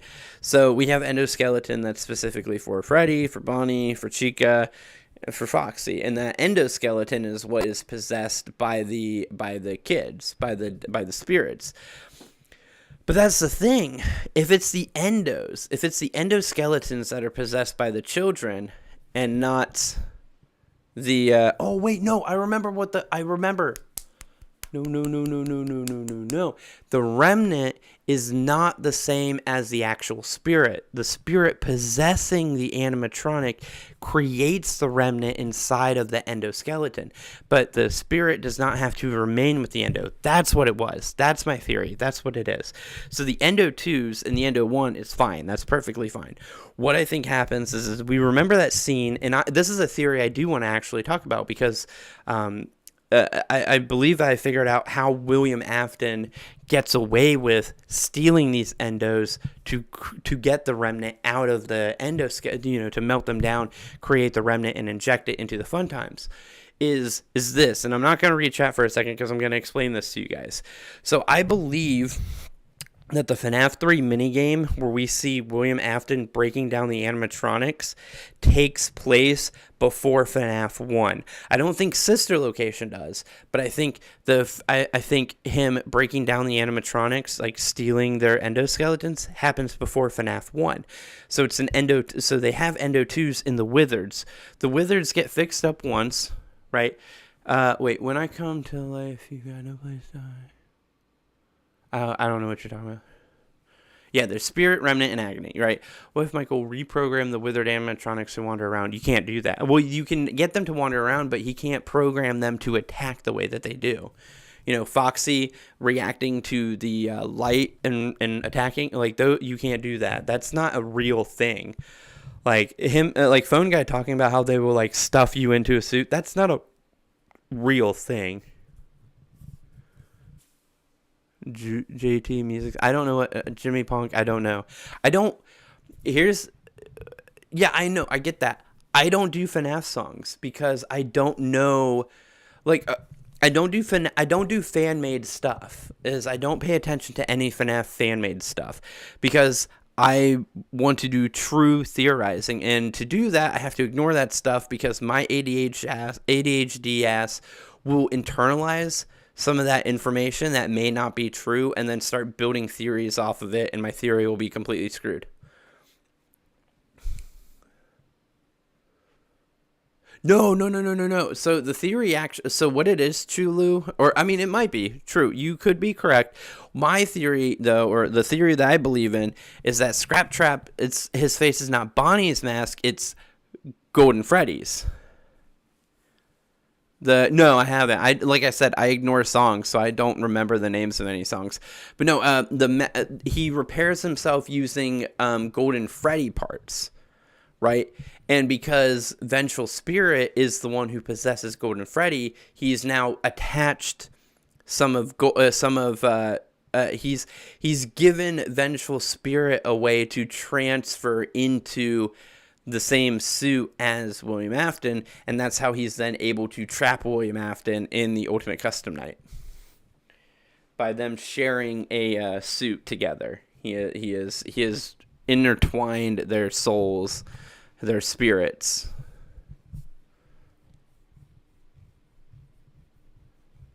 But that's the thing but that's the thing, Sinister, is that they might internalize their own lore that they think is right? They might internalize their own lore that they think is right and put it in their song, but it might actually be wrong.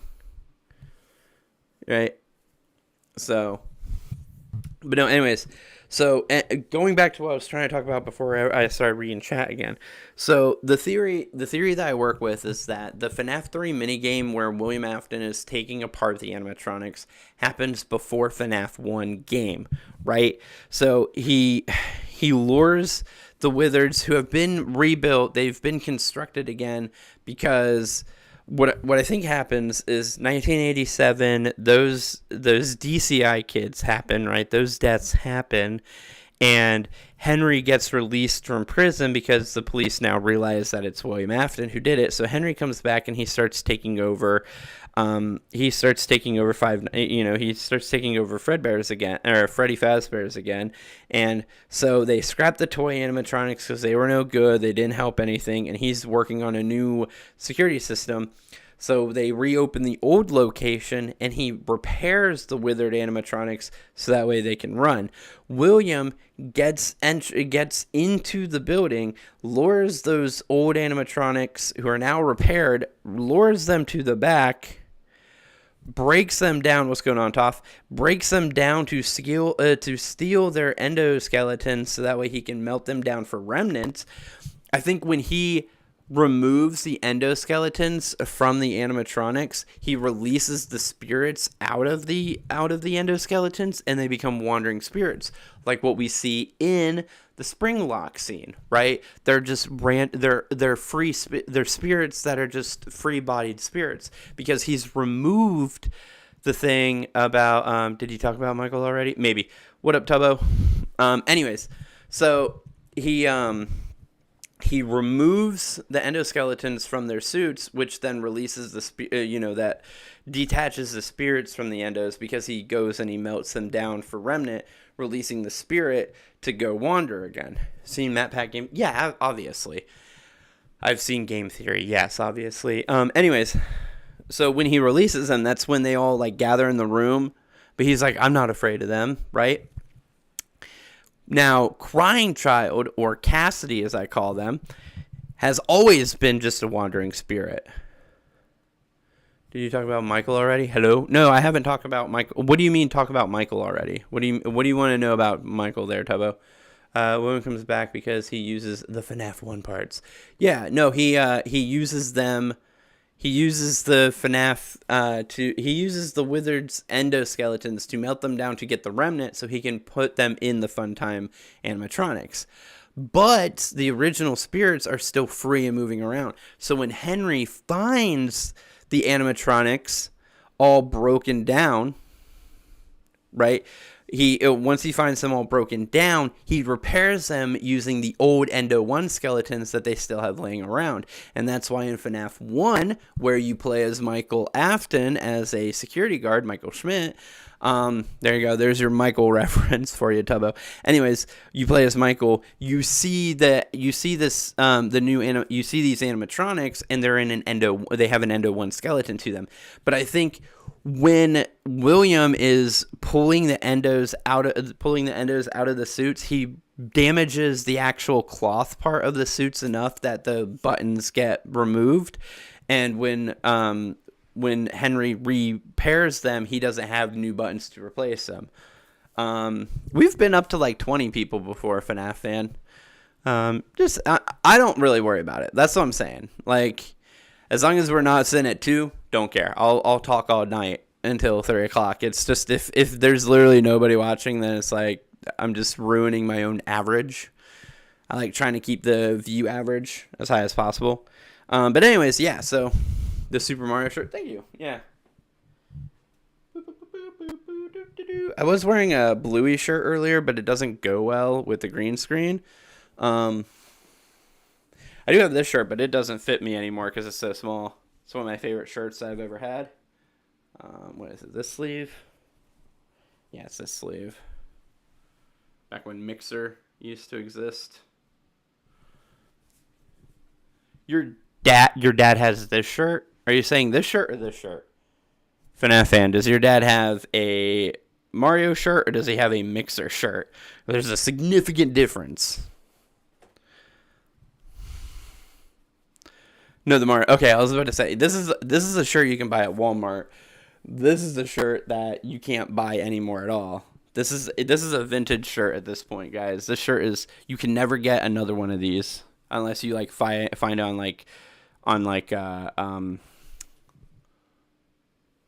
eBay or something like that. This is an impossible to get shirt now because Mixer is no longer a company. It's like 5 years dead at this point. What if after Scrap Trap got burned and turned into an endoskeleton and turned into Burn Trap since the other parts were reused to make him? No, he becomes Scrap Trap. Yeah. Oh, Burn Trap. Burn Trap is, yeah, Scrap Trap but burned. Yeah, so Mixer was Twitch's competitor back in the day. You guys remember when you guys remember the news about like Ninja signing a multi-million-dollar deal with a streaming company and like exclusively went over to their streaming service to stream, and then like Shroud did the same thing, and a bunch of other streamers signed deals with like YouTube or Twitch or Facebook or whatever. That was the website. That was the website that caused that to happen because Mixer, owned by Microsoft, was like, well, instead of, just building up our audience over time, what if we just bought a few really popular streamers and had them bring their audience over, which was dumb. Like, don't let me get into, like, don't let me start my Mixer rant, but trust me, Mixer did some stupid shit. And they were on the verge of being a really good streaming service, but then they made some bad decisions that I did not agree with, but I was only a partner. You have a FNAF poster? You know what I got?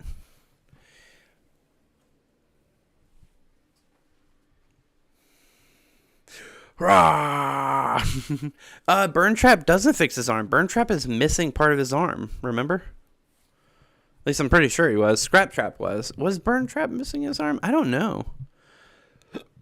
Here's my thing. Burn Trap to me, this is one of the originals too. This thing is over 7 years old. This one. I have this one. I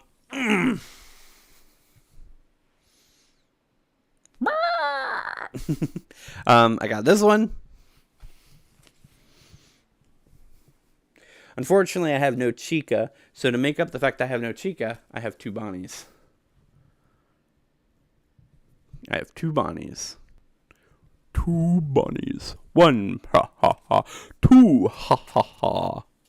Burn Trap has two arms. See, that's my thing is, here's my problem.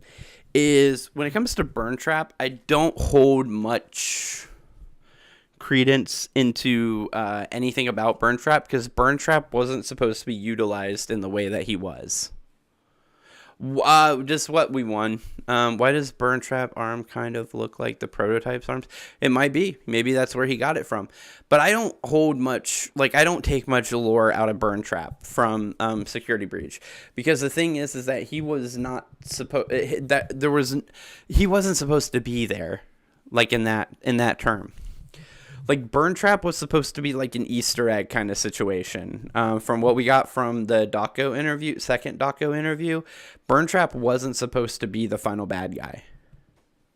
2014 game launch FNAF 1 poster of the animatronics singing, and the FNAF poster with a bunch of animatronics on it, more than you see. Oh, the FNAF universe poster. Awesome, dude. That's dope. Oh, man. Hold on. Yawning. Yo, if you guys haven't hit the subscribe button yet, make sure you guys subscribe to the channel. We're trying to make it to 600 subscribers. We're at 585 right now. Yeah, 585. So make sure you guys hit that subscribe button. Hit the notification bell, ask all, so that way you guys can get notifications whenever I go live. So you guys can come back to the streams whenever you guys want to. I'm always here 5 days a week. 12:30 to 3 o'clock ish, sometimes a little bit earlier, but yeah, about that time.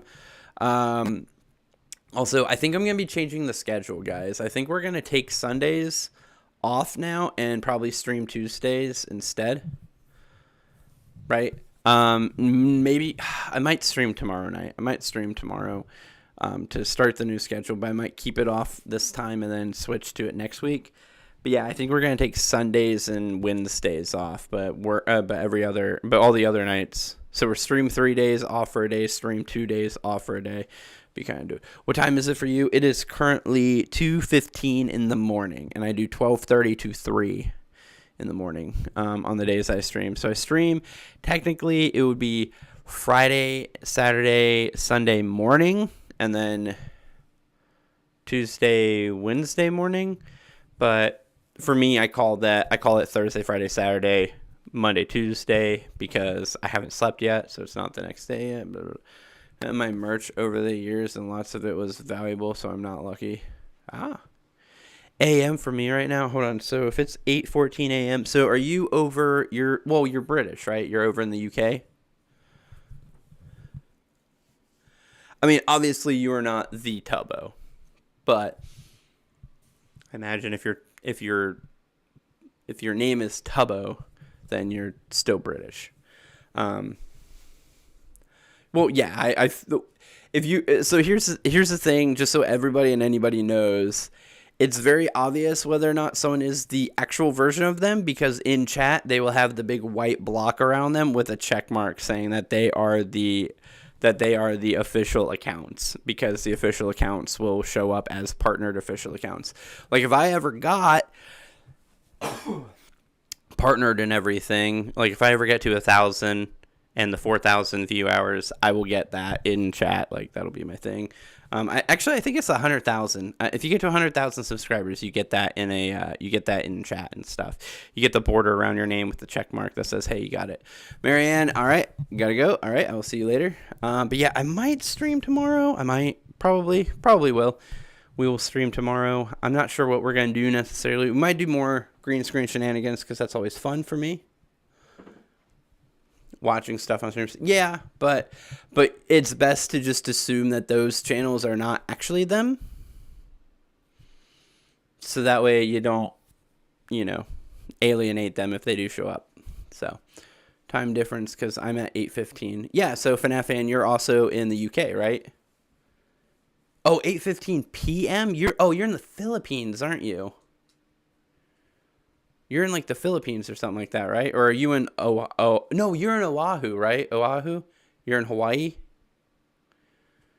Because you're 6 hours north of me. Yeah, you're in Hawaii. Yeah, Oahu. That's it, right? Yeah, no, if you were in the Philippines, you'd be, like, 12 hours ahead of me. You are in Oahu, which means you are in Hawaii, which means you're in the Pacific Islander time zone. No, I gotcha. South Africa, even though I live in... Oh, okay. I'm a Brit. I live in South. A lot of British people live in South Africa and vice versa because South Africa is the Britain of Africa because it was for a very, very long time a British colony. It's the same thing with like India and a lot of other places. Yeah, that's true. It is true. So there used to be a saying. There at one point in time in history there was a saying that the sun never set on the British Empire because the British Empire spanned all 24 time zones of the world. You know, my classmate has 1.1k subscribers and he has never done a live before. He doesn't have to do a live. Has he ever done a video before? That's the real question. Here, because I'm always jealous in winter because it's hot in winter over here. Don't be jealous, bro. Don't be jealous. He does skibbity. Well, that's why he has 1,000.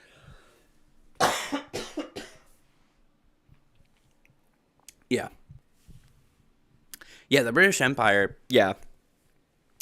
For a tiny little country full of tiny little men, the British Empire way back in the day used to be insane about colonizing.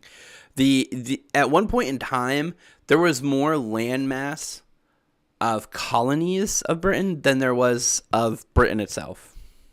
Like a lot. Like they used to have like 20 times the amount of landmass that the country is they used to have as colonies. Noted ging to skibbity haha. Yeah, but here's the thing. He can't, I mean, I don't know if he's a monetized channel or not, but it's very difficult for him to be a monetized channel. Because most of his stuff is probably like too short formatted or is just hard to monetize because it's probably a lot of copywriting and stuff. Oh, not edging to skibbity. Haha. Okay.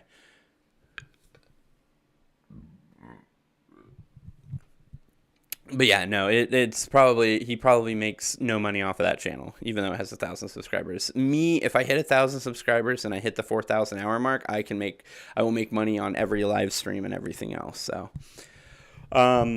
which I'm not worried about. Like, I am kind of a little bit. I'd like to make money off of the channel, mainly because I'd like to be able to pay dabs for editing. So if you guys haven't gone and watched, go watch the Fnaf Theory video. It's not at 1,400 views yet, so I need people to go watch it some more so we can get it up to 14. It's at 1.3k still. It is at 1,394 views, so I need 6 of you guys to go watch it right now. Everybody who's watching my stream right now, go watch my video. I swapped the logbook names. Go watch it real quick. 3-minute video. Things like how you adopt your subscribers. What do you mean, adopt my subscribers? I have a couple of subscribers that call me father. It's weird, but I'm not going to stop them because as long as you're not weird and creepy with it, I don't care.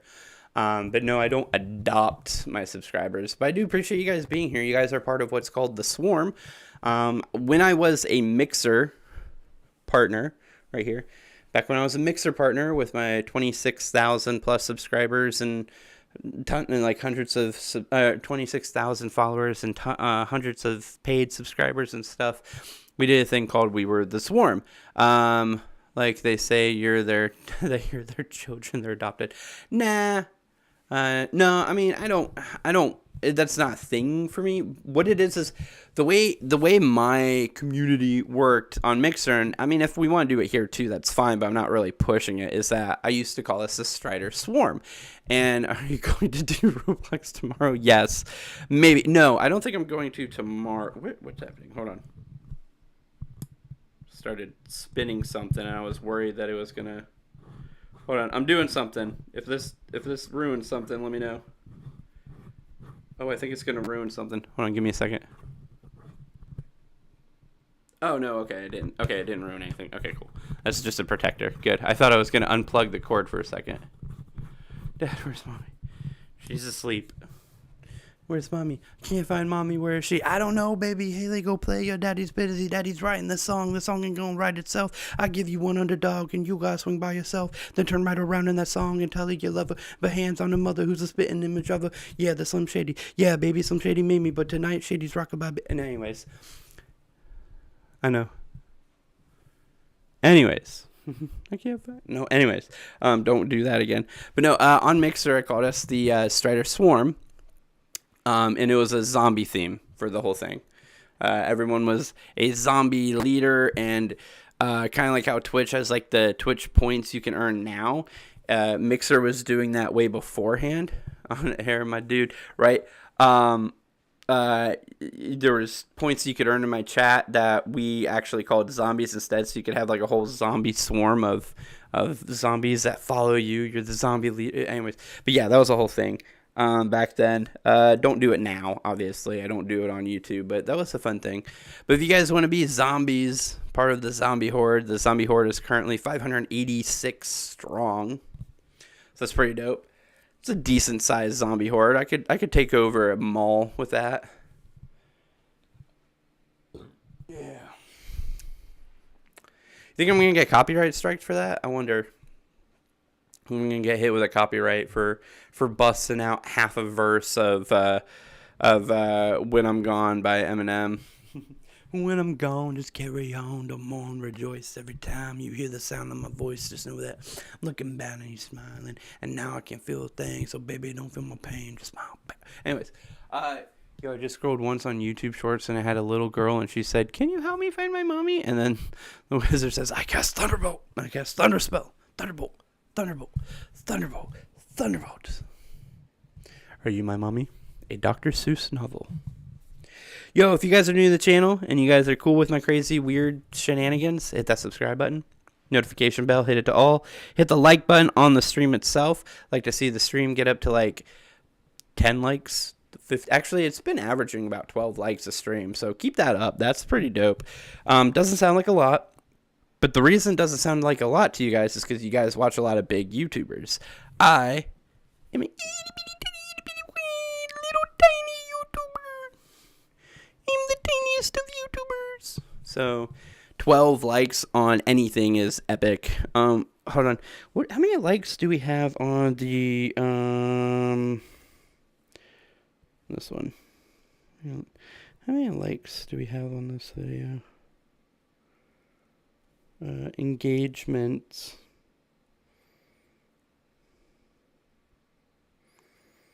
We have 84 likes on the I swapped the logbook names. 84 likes. 11 dislikes. Fuck those people. But 84 likes. So that's pretty good.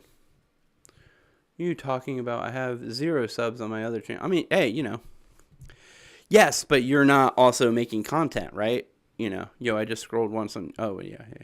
You don't. A channel that doesn't produce content having no subscribers is not shameful. Now, if I go to your channel, you have 0 subscribers, and you have 1,000 videos. That's a different story. Oh, you are making content, but you have 0 subscribers. That's pathetic. No, I'm just kidding. I'm sorry. Sorry. But no, I mean, but for real though, like, if you're like, I'm banging out videos, they're like 10, 20, 30-minute videos, high quality content, and I got 0 subscribers, you were doing something wrong. Sorry. I don't believe you. Let me see.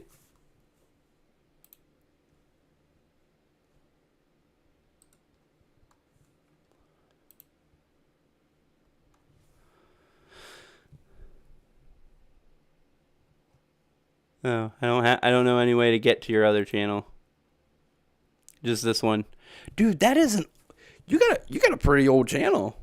I mean, from one person who has a very old channel, you got a pretty old channel, man. That's awesome. Dude, you do you. That's dope as shit. Your channel is over 10 years old. What up, Monica?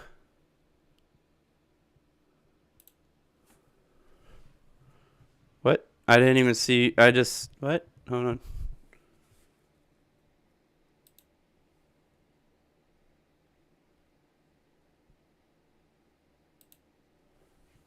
Wait, why can't I see this? Usually I can...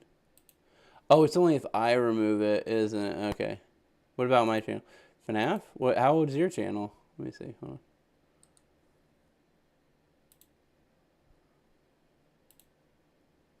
Hey, yours is even older.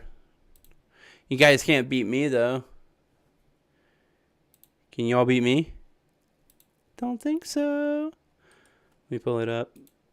You're going to view my channel. You want to see my channel? Well, I'm not going to. Well, yeah, here we go.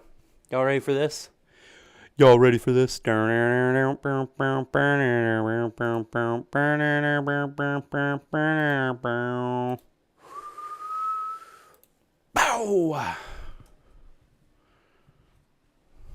Hold on, I gotta move something so I can actually see my screen, so I can green screen properly.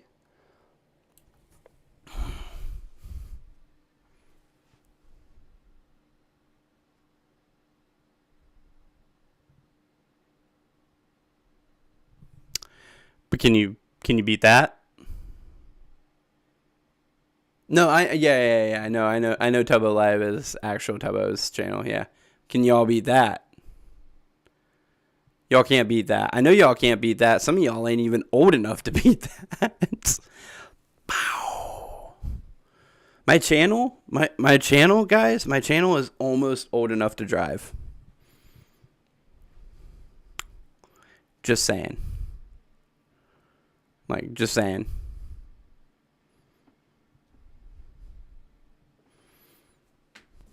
You had your old account for 2 years, but I got deleted. Well, the account that you're on right now is 10 years old. Dang, I have 455 videos. I have over 100,000 views on my channel. That's dope. I didn't know that. That's cool. That makes me feel good. I had 1 million views on my Mixer account. Yo. Hold on, I want to show here, I'll show you guys something cool. Ugh. Let me show you all something cool for a second. Yeah. Yeah, your dad's account has 1 million.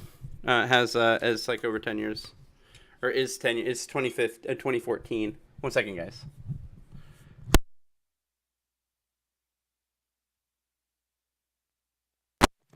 Check this out. I don't know if you guys know about this website because y'all are young fucks, but check this out.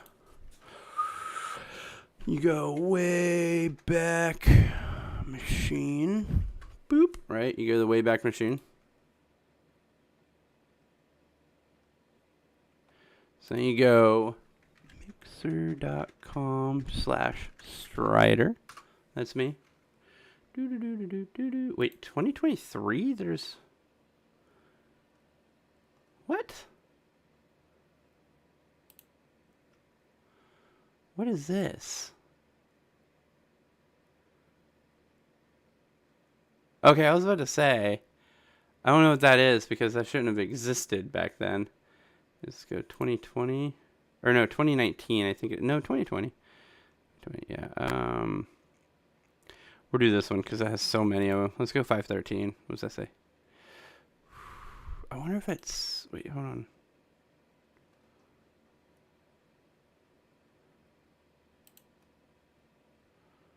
Oh, here we go. Okay, here. Yeah, you had to find an actual snapshot. That's what it was. Bro, the old Mixer loading symbol. Man.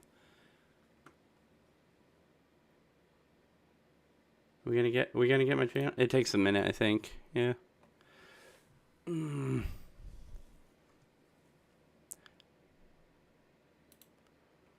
go, I need to sleep. All right, that's fine, dude. Hold on, is that bad? Is this one bad too? Do I have to?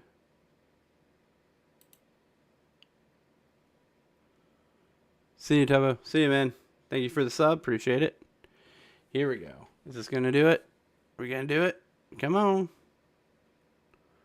Might have to go to the 19th one. Sono Liddy, subscribe to the channel. Yo. Spend some embers to be number 1. Oh, dude, we're here. Hey, I did it.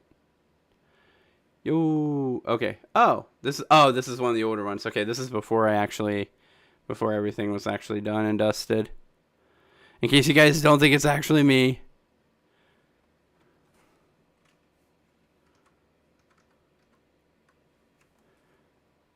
See, clearly me. I do not look good in that picture right there, but that is clearly me. This is old one. This is actually really old. Yeah. But there you go. That it's not the highest count that it was that I ever got to, but 24,000. You have not changed. That's what happens when you get old as fuck, dude. But 24,269. Oh, it was only 342,000 views. Okay, but yeah, 342,000 total views. Member since, I like how it doesn't give the member since anymore, but it was member since like 2016 or something like that. 24,269. Can we still do skills? I don't think. No, it won't show it. I don't think it'll show it. No, never mind. I have one live viewer at the time. How long do you sleep? How long do I sleep a day? 6 hours, 8 hours if I'm real lucky. Find me on Trouble.live. Yeah, that was back when. Oh no, this is the last live stream that I did. Okay, yeah. Arrow to the knee. That was a clip that someone had made like right before I went in 2 months. Yo, dang. But yeah, 24,269. I did lose a bunch of followers at the very end because of the fact that the whole thing was like collapsing. Yeah. Get like 5 hours. Damn. Yeah. So there you guys go. There's the proof. Well, I mean, there's also my symbol right there. Mixer partner. Man, I miss that so much. Can I control back? And then I'll get to, that was the coolest thing when you could scroll over your little symbol and it'd be like mixer partner, and I'm like, yes. So cool. This, oh yeah, the spark thing, yeah. No one cared about by that point. Yeah. There's one back in September 5th, 2017. Same items. Yep. Okay. Yeah. Oh, what's my... I mean, I might be ending soon just because... What up, Hazel? Oh, man. I just can just look at my chest for a second. But yeah, so there's that proof. I keep talking about Mixer. Now you guys have seen it in action. So, there we go. There's my 2009 on that. I see this. Tubbo's back. Welcome back, Tubbo. Chroma key off again, so we're back to the green screen. And also go back to my face. There we go. Okay. Get rid of that because I don't think we're gonna. I'll be right back. 1 sec. All right, we're back. All right. Do. Yeah, back on Mixer days, we used to do a lot of stuff. I did a lot of Bethesda stuff because I was a Bethesda partner. I was a release partner for Fallout 76. That was one of my biggest things that I did with them. Have you ever watched an undeniable canon FNAF timeline by the Oof Troop? I don't know. I'll watch it at some point and talk to you guys about it maybe. But yeah, so while I was on Mixer, what was the coolest things that I did? Right? That's... probably a good question that a lot of people have. What's the coolest things I ever did while I was a Mixer partner? One of them was I was a release partner for all the Fallout stuff. One of them was mute that. Don't know why it was unmuted, but sure. I refreshed. Hey, 587. We need 13 more. Sleep from 10:30 to 9. I mean, if you can do it, do it. I don't have the ability to do that, but yeah. Cool, awesome. I figured it wouldn't be real content. But let's see. Release partner for Fallout. I was a release partner for Sea of Thieves. I was a release partner for State of Decay 2. I was a alpha tester for what was it? Hunt Showdown. Right? I need 13 more and we'll be at 600. I need 413 more to get monetized. Let's see. I had I was the release. Oh, I did a release partner for Kingdom Hearts 3, and we had up to over 3,000 viewers at one time. Like I had over 3,000 people watching me at a single moment in time. That was pretty dope. Uh, you should sleep. I will be sleeping soon. Don't worry. If you do watch it, just to let you know, it's the FNAF timeline with his own spin on. Okay. Chaos, me and sister are going to bring chaos. Nice, Tubbo. What up, good? I will sleep at some point. Welcome to the family. You guys are great. Appreciate you guys. Like I said, I'll probably stream tomorrow too. I'll probably stream, well, tonight now at this point, but I'll probably stream again.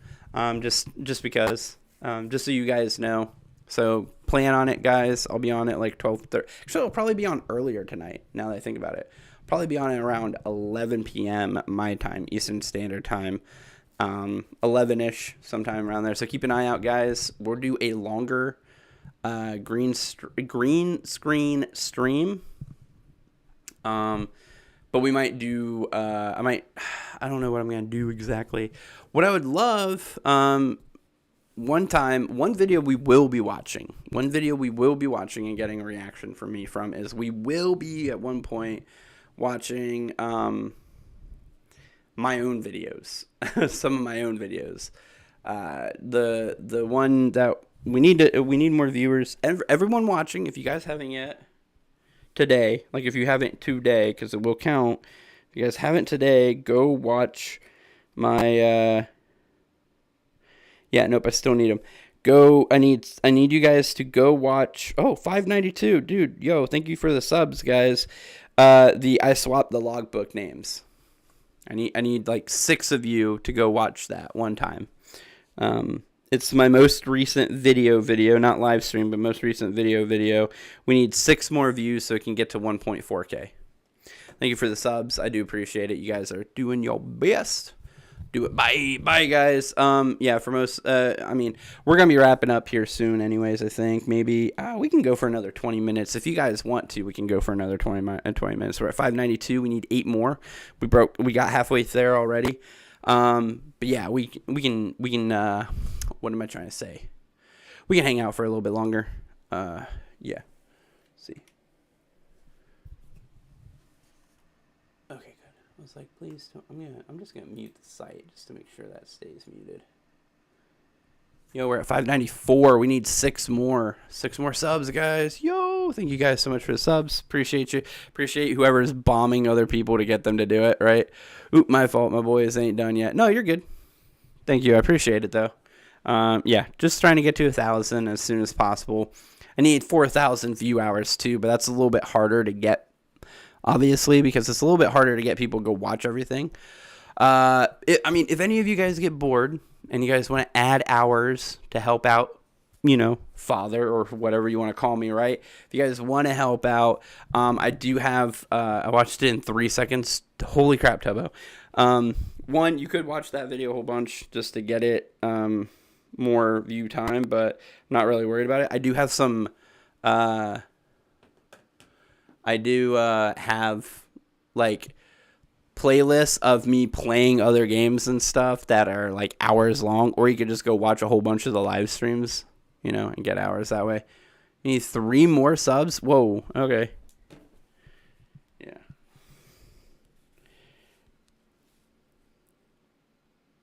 Yeah, we're at 597. Dope. Yeah, because right now we are at 1,578 public watch hours. When we hit 3,000, you guys will be able to start super chatting and chat if you want to.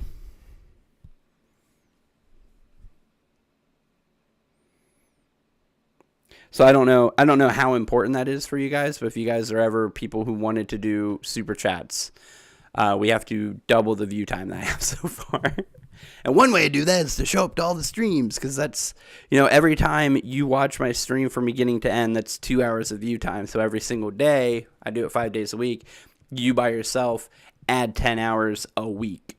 Or plus, because sometimes I do like today where the stream is even longer. So today it'll be like 2 hours and 15 minutes, something like that. So if I do a 2.5 hour stream every day, whatever, just 2 hours, so 10 hours a week, and that's just one person. So like right now we have 9 people watching. If all 9 or 10 of you would have been watching the whole time, 10 of you watching the whole time, 2 hours, 10 of you, that's 20 hours. Add us on Discord. Oh, yeah. I'm on Discord, too. I used to be a Discord partner. Hold on. Where's the cool... Oh, there it is. This is my favorite hoodie that I have because of this. I swear I used to be cool, guys.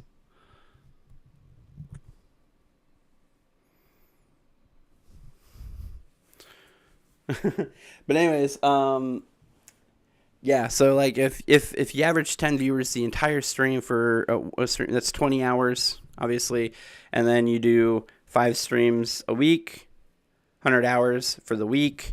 That means after a month, I would have the 30,000 hours. So make sure you guys are showing up and watching the stream from beginning to end.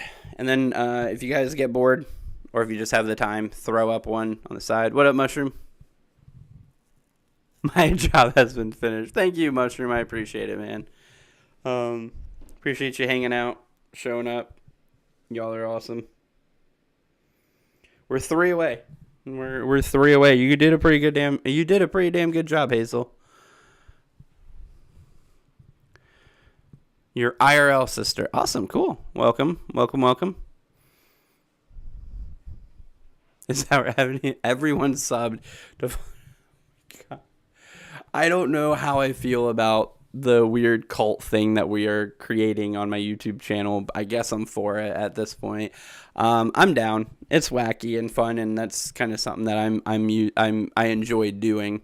Why am I so obsessed with wanting to take this light bulb out and put the what happens if I turn this one off? Do I look better now? Why do I feel like I look better now?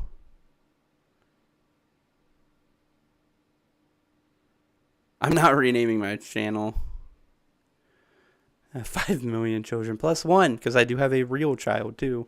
No offense to you guys, but I do have a real child also. So if you guys haven't liked the video, make sure you guys do that too. Father, you've been streaming for 2 hours. I have been streaming for 2 hours, yes. I'm an old guy, all right? I'm 33. I have a child. We're go till 3 o'clock. You guys seem to want me to stream till 3 o'clock, so we're stream till 3 o'clock. How's Lily doing? Lily is doing great. She's doing good. She goes to school every day and all that stuff. She's adorable. My mom is older. Good. My mom is older than me too. I have a mom that's older. Hey. No disrespecting. I do not disrespect mothers. Mothers are awesome. Mota. We need 3 more subscribers. All right, cool. That's fine. We're good. We're good on subscribers right now. Like I said, what I'm more worried about right now is view hours, because those are a lot harder to get. So, getting view hours. I think I have like a playlist for. I think I have a 24-hour long playlist. Let me look at my playlist.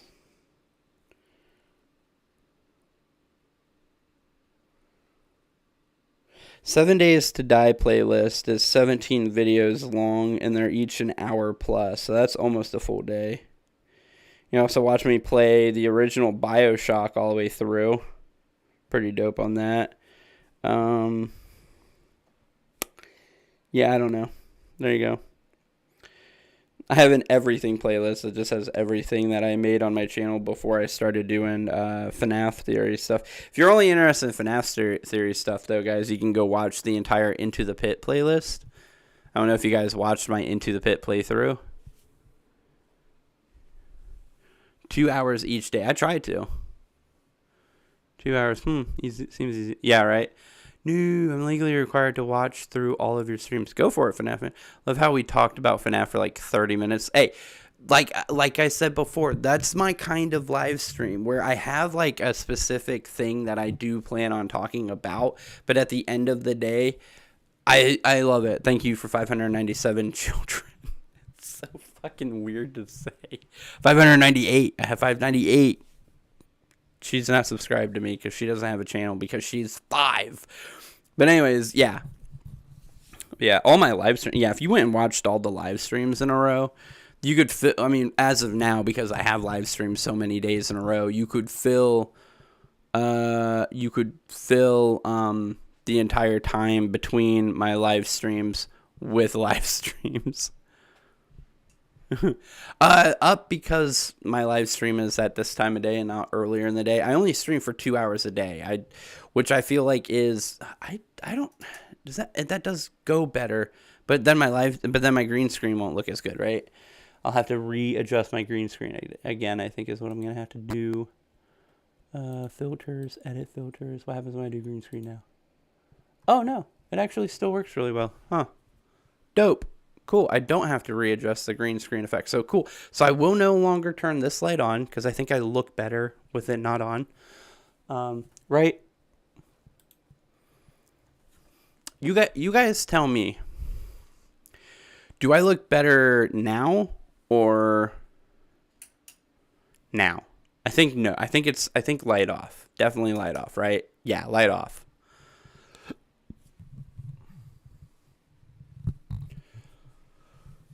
Off. Yeah, definitely off. I don't look like I'm being drowned out. So cool. We now know we will not have this specific light bulb on. Thank you guys. I appreciate your guys' candor. Anyways, let me turn the green screen back off again too.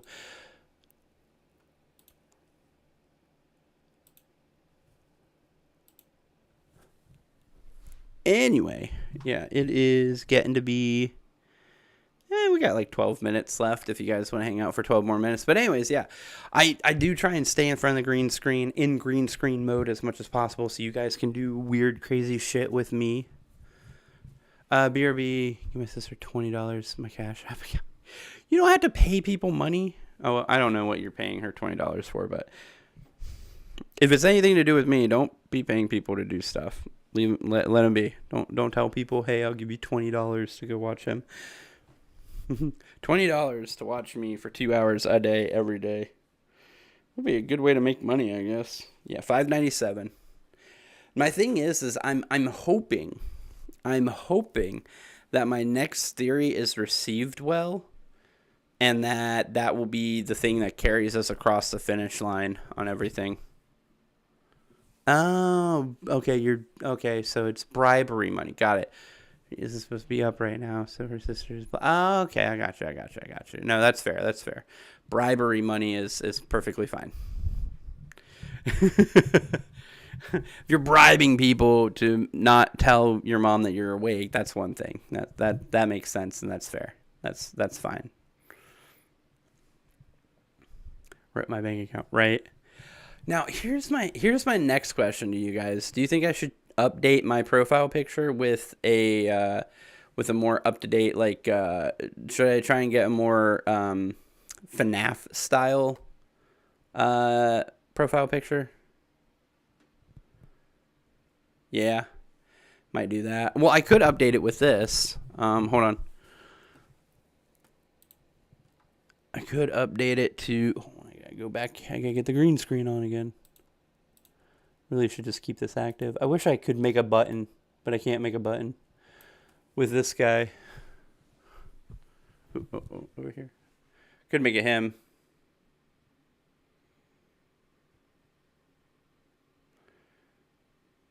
Yeah, I can make it him. That's what I'm thinking. This is a little Fnaf character. Well, I have an artist. I mean, if you can do that. I mean, if you want to submit, if you guys want to submit potential profile pictures art for me in the Discord, go for it. I'll add you into my channel description as having done it.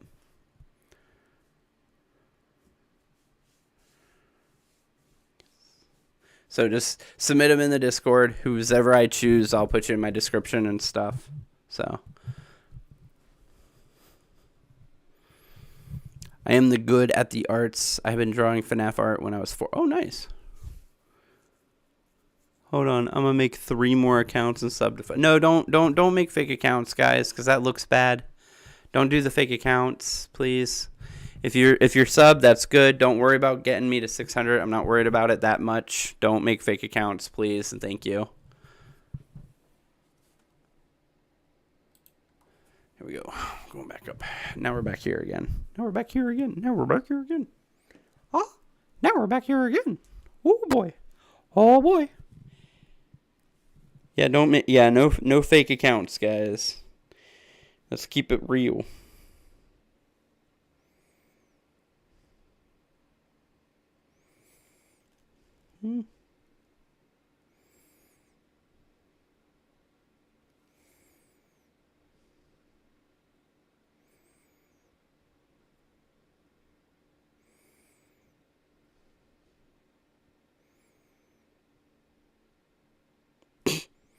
Love it. Anyways.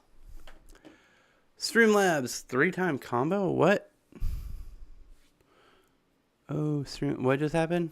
What are you talking about, Streamlabs? Streamlabs, explain yourself.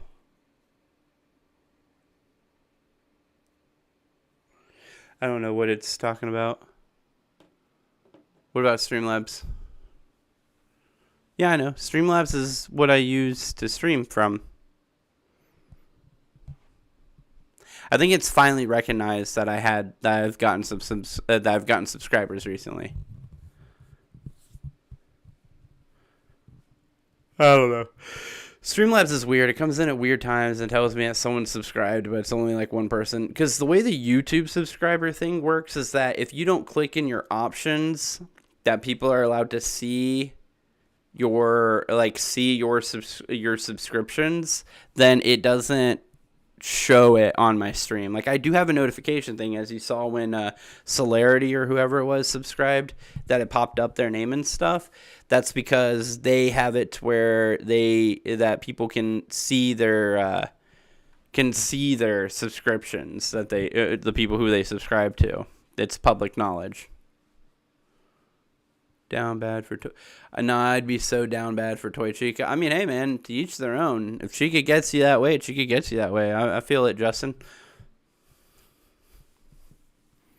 I don't know. I mean, Roxy's no, I'm just kidding. But yeah, no, I get it. It's all good. Yeah. If you guys are new to the channel, make sure you guys subscribe. We are about 3 away from 600. We need another 400 after that, but we need 2 more. We're at 598. So thank you guys so much for all the subs today. I do appreciate it. You guys turned the day around. The day was going real bad at the beginning of the stream because I tried to watch a video and I guess no one likes that. So, but you guys turned it around. Got us back up. We got up to like 13, 14 viewers at one point in time. So you guys are dope. Appreciate it. But anyways, guys, we are getting close. We are getting close to the end. 5 minutes. We're gonna do 5 more minutes, maybe. As long as you guys are cool with that. Oh no, from an old video? Oh no, Hazel has videos on their channel that we can hear their voice from. I'm not gonna do it to you. Not that person. Let's relax on the complimenting, or over complimenting anyways. It gets weird. From the live stream, you did a live stream at one point, Hazel. I'm not gonna do that on live because I'm not that person. But singing video. You do live streams a lot. That's cool. Dope. I mean, so do I. I do live streams like 5 days a week, guys. Starter, have you played Team Fortress 2? I have played Team Fortress 2 before, yeah. Oh, you do it on Twitch, though. Nice, Tubbo.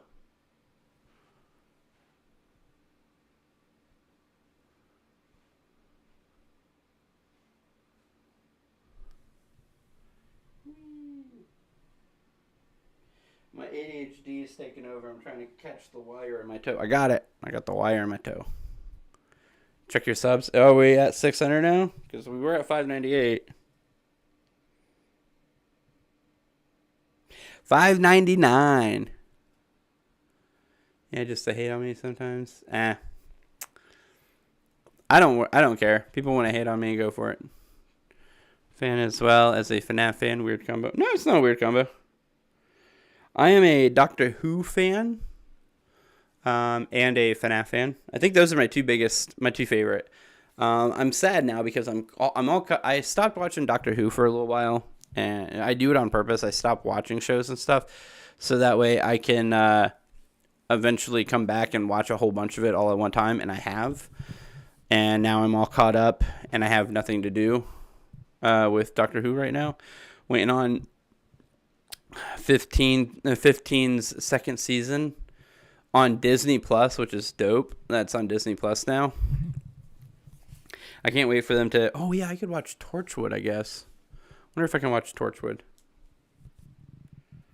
All right, we are at $5.99. Maybe we'll get 600 tomorrow, guys. Danny Phantom X FNAF. That'd be cool. Gaming account is so it. Dude, gaming accounts are good to have, yeah. Yeah. Anims. Let's calm down, my dude. Calm down. Let's not... Look, I don't do this often. I don't use your Gen Z, Gen Alpha words very often. But Anims, I would like you to stop with the simping, please and thank you. Right? Some in real time simping going on right now, and we're just gonna tone it down a little bit.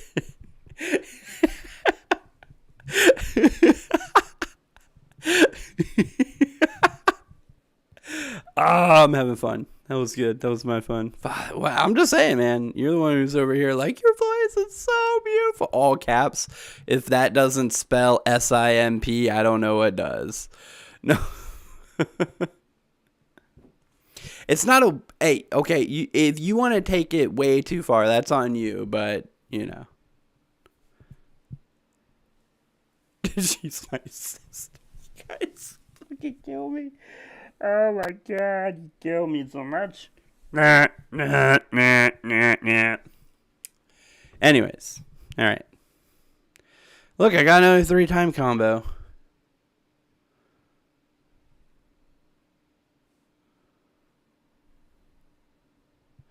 Sweet home Alabama, where the skies are so blue. Squirrels in my pants. Squirrels in my pants. I got squirrels in my pants. Anyways, yeah.